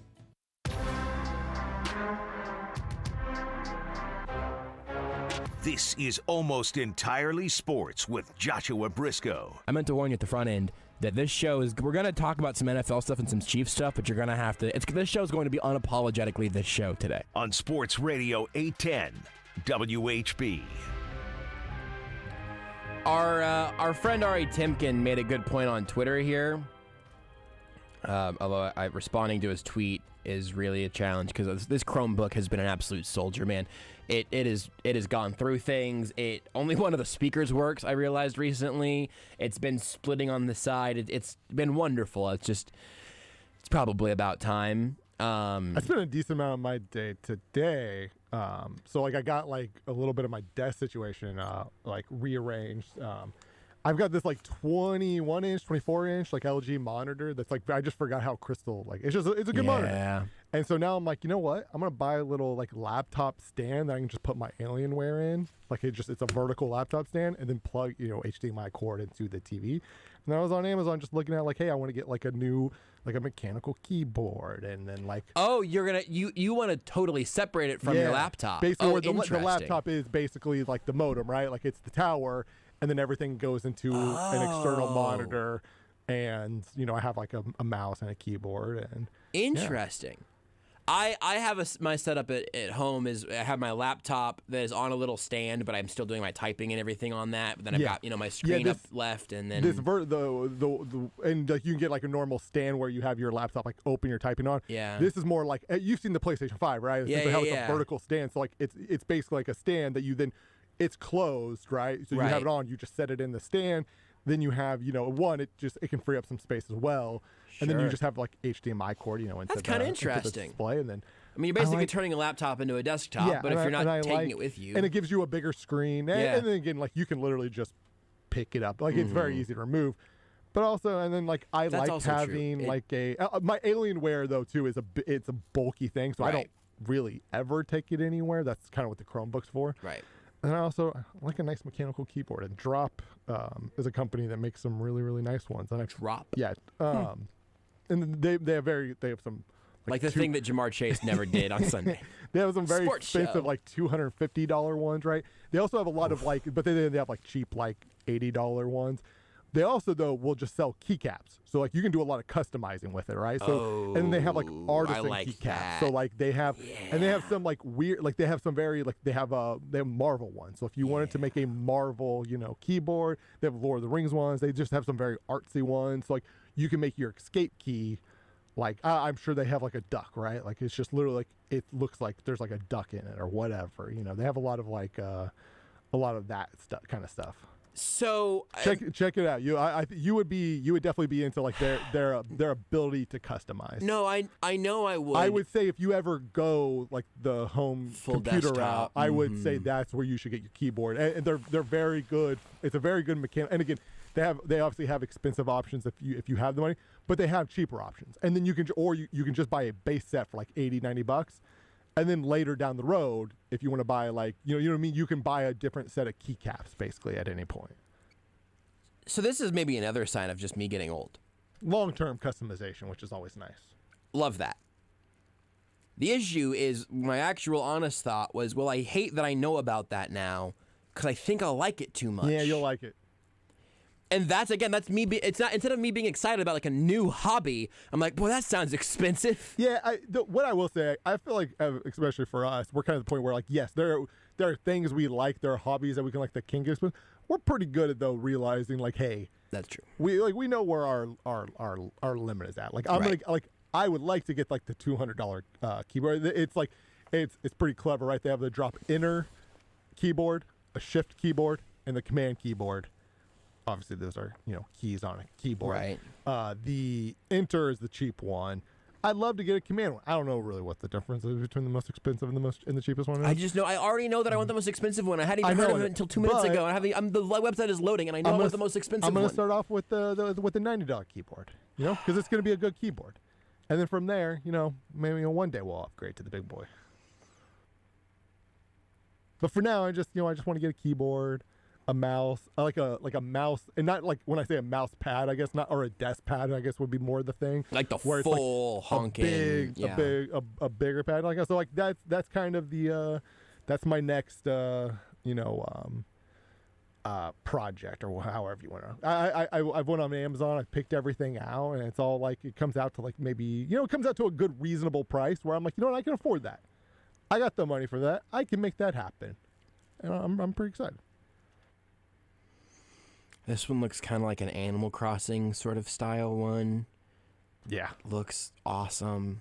And there are a lot of other companies like Drop that do the similar thing. Drop, I think, is the one I would say is maybe the most trusted one, right? Like they feel like you buy from them, the product's good. But you can get keycaps from, they sell them all over. And in theory, any keycap you buy from any site will work on this keyboard as well.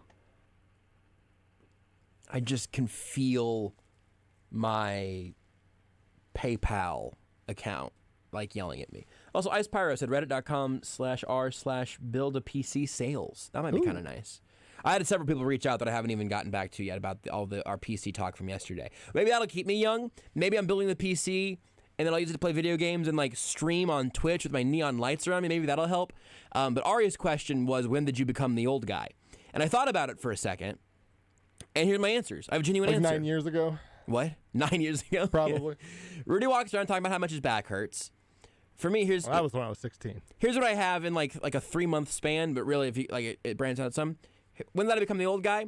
I almost died, turned 27, got engaged, and I continue to keep working with 22-year-olds. So now I'm ancient. Yeah, you are the old. That is spot on. That's how it happens. It happens, boom, like that. It was like hospital trip, birthday, major life event. Continue to hire 22-year-olds. Also, I'll put this out there. So I assume everybody's thinking, Josh only proposed to Renee because he almost died. No. Josh, this has been in the works for a while. This is true. Before death. Pre near death. Before he looked death in the barrel and said, not today. I think it was more of me looking down the barrel of death and then just hearing a clicking sound, and then death like tapping the side of it and hearing another clicking sound. Because I didn't do anything to stop it, Yeah, I think Renee grabbed it and looked down the barrel and was like, not today. She said, not today. That's what happened. No, that's true, though. In fact, I got a... is any of this anything that is a secret still? Hold on. I told Renee this already. My mom was there. And everybody else can just know, or I can lie to, right? That's a pretty good clear. But I got like the mock-up of it. The custom 3D CGI mock-up or whatever. I woke up from my 30 hours out and had, a ton of texts of people either checking in or getting the update and being like, yo, I'm so glad you're not dead. And one of them was from the jeweler, who did such a good job. Shout out to Ruback. They were fantastic. So you don't want that deposit back? No, he didn't know. And so he just texted me and he was like, here's the mock-up. I think it's going to be beautiful, whatever. And I didn't respond to him for like 24 hours. Like if Renee would have been like checking my phone at any point just to like respond to people, she would have seen that and been like, sorry, excuse me? Because she knew that was in the works or whatever. But I woke up and just had a bunch of texts from very concerned people.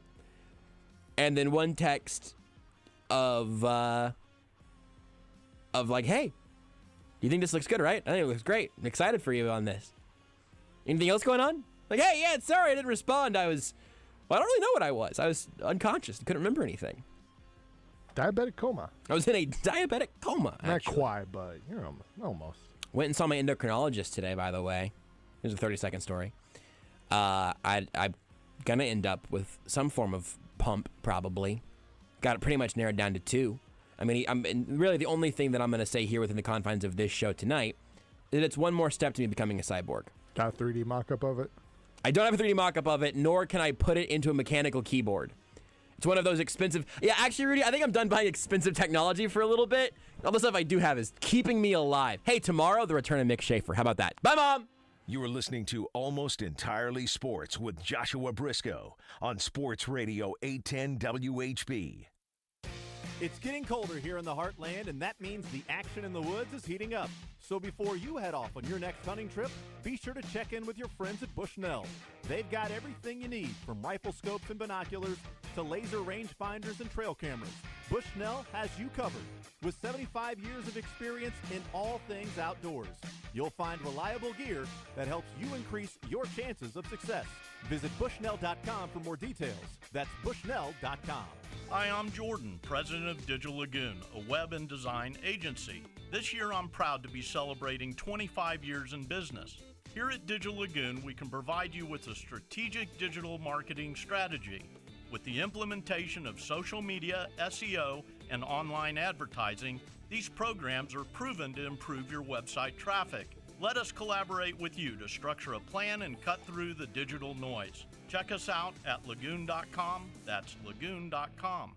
Are you suffering from chronic joint pain like Heather?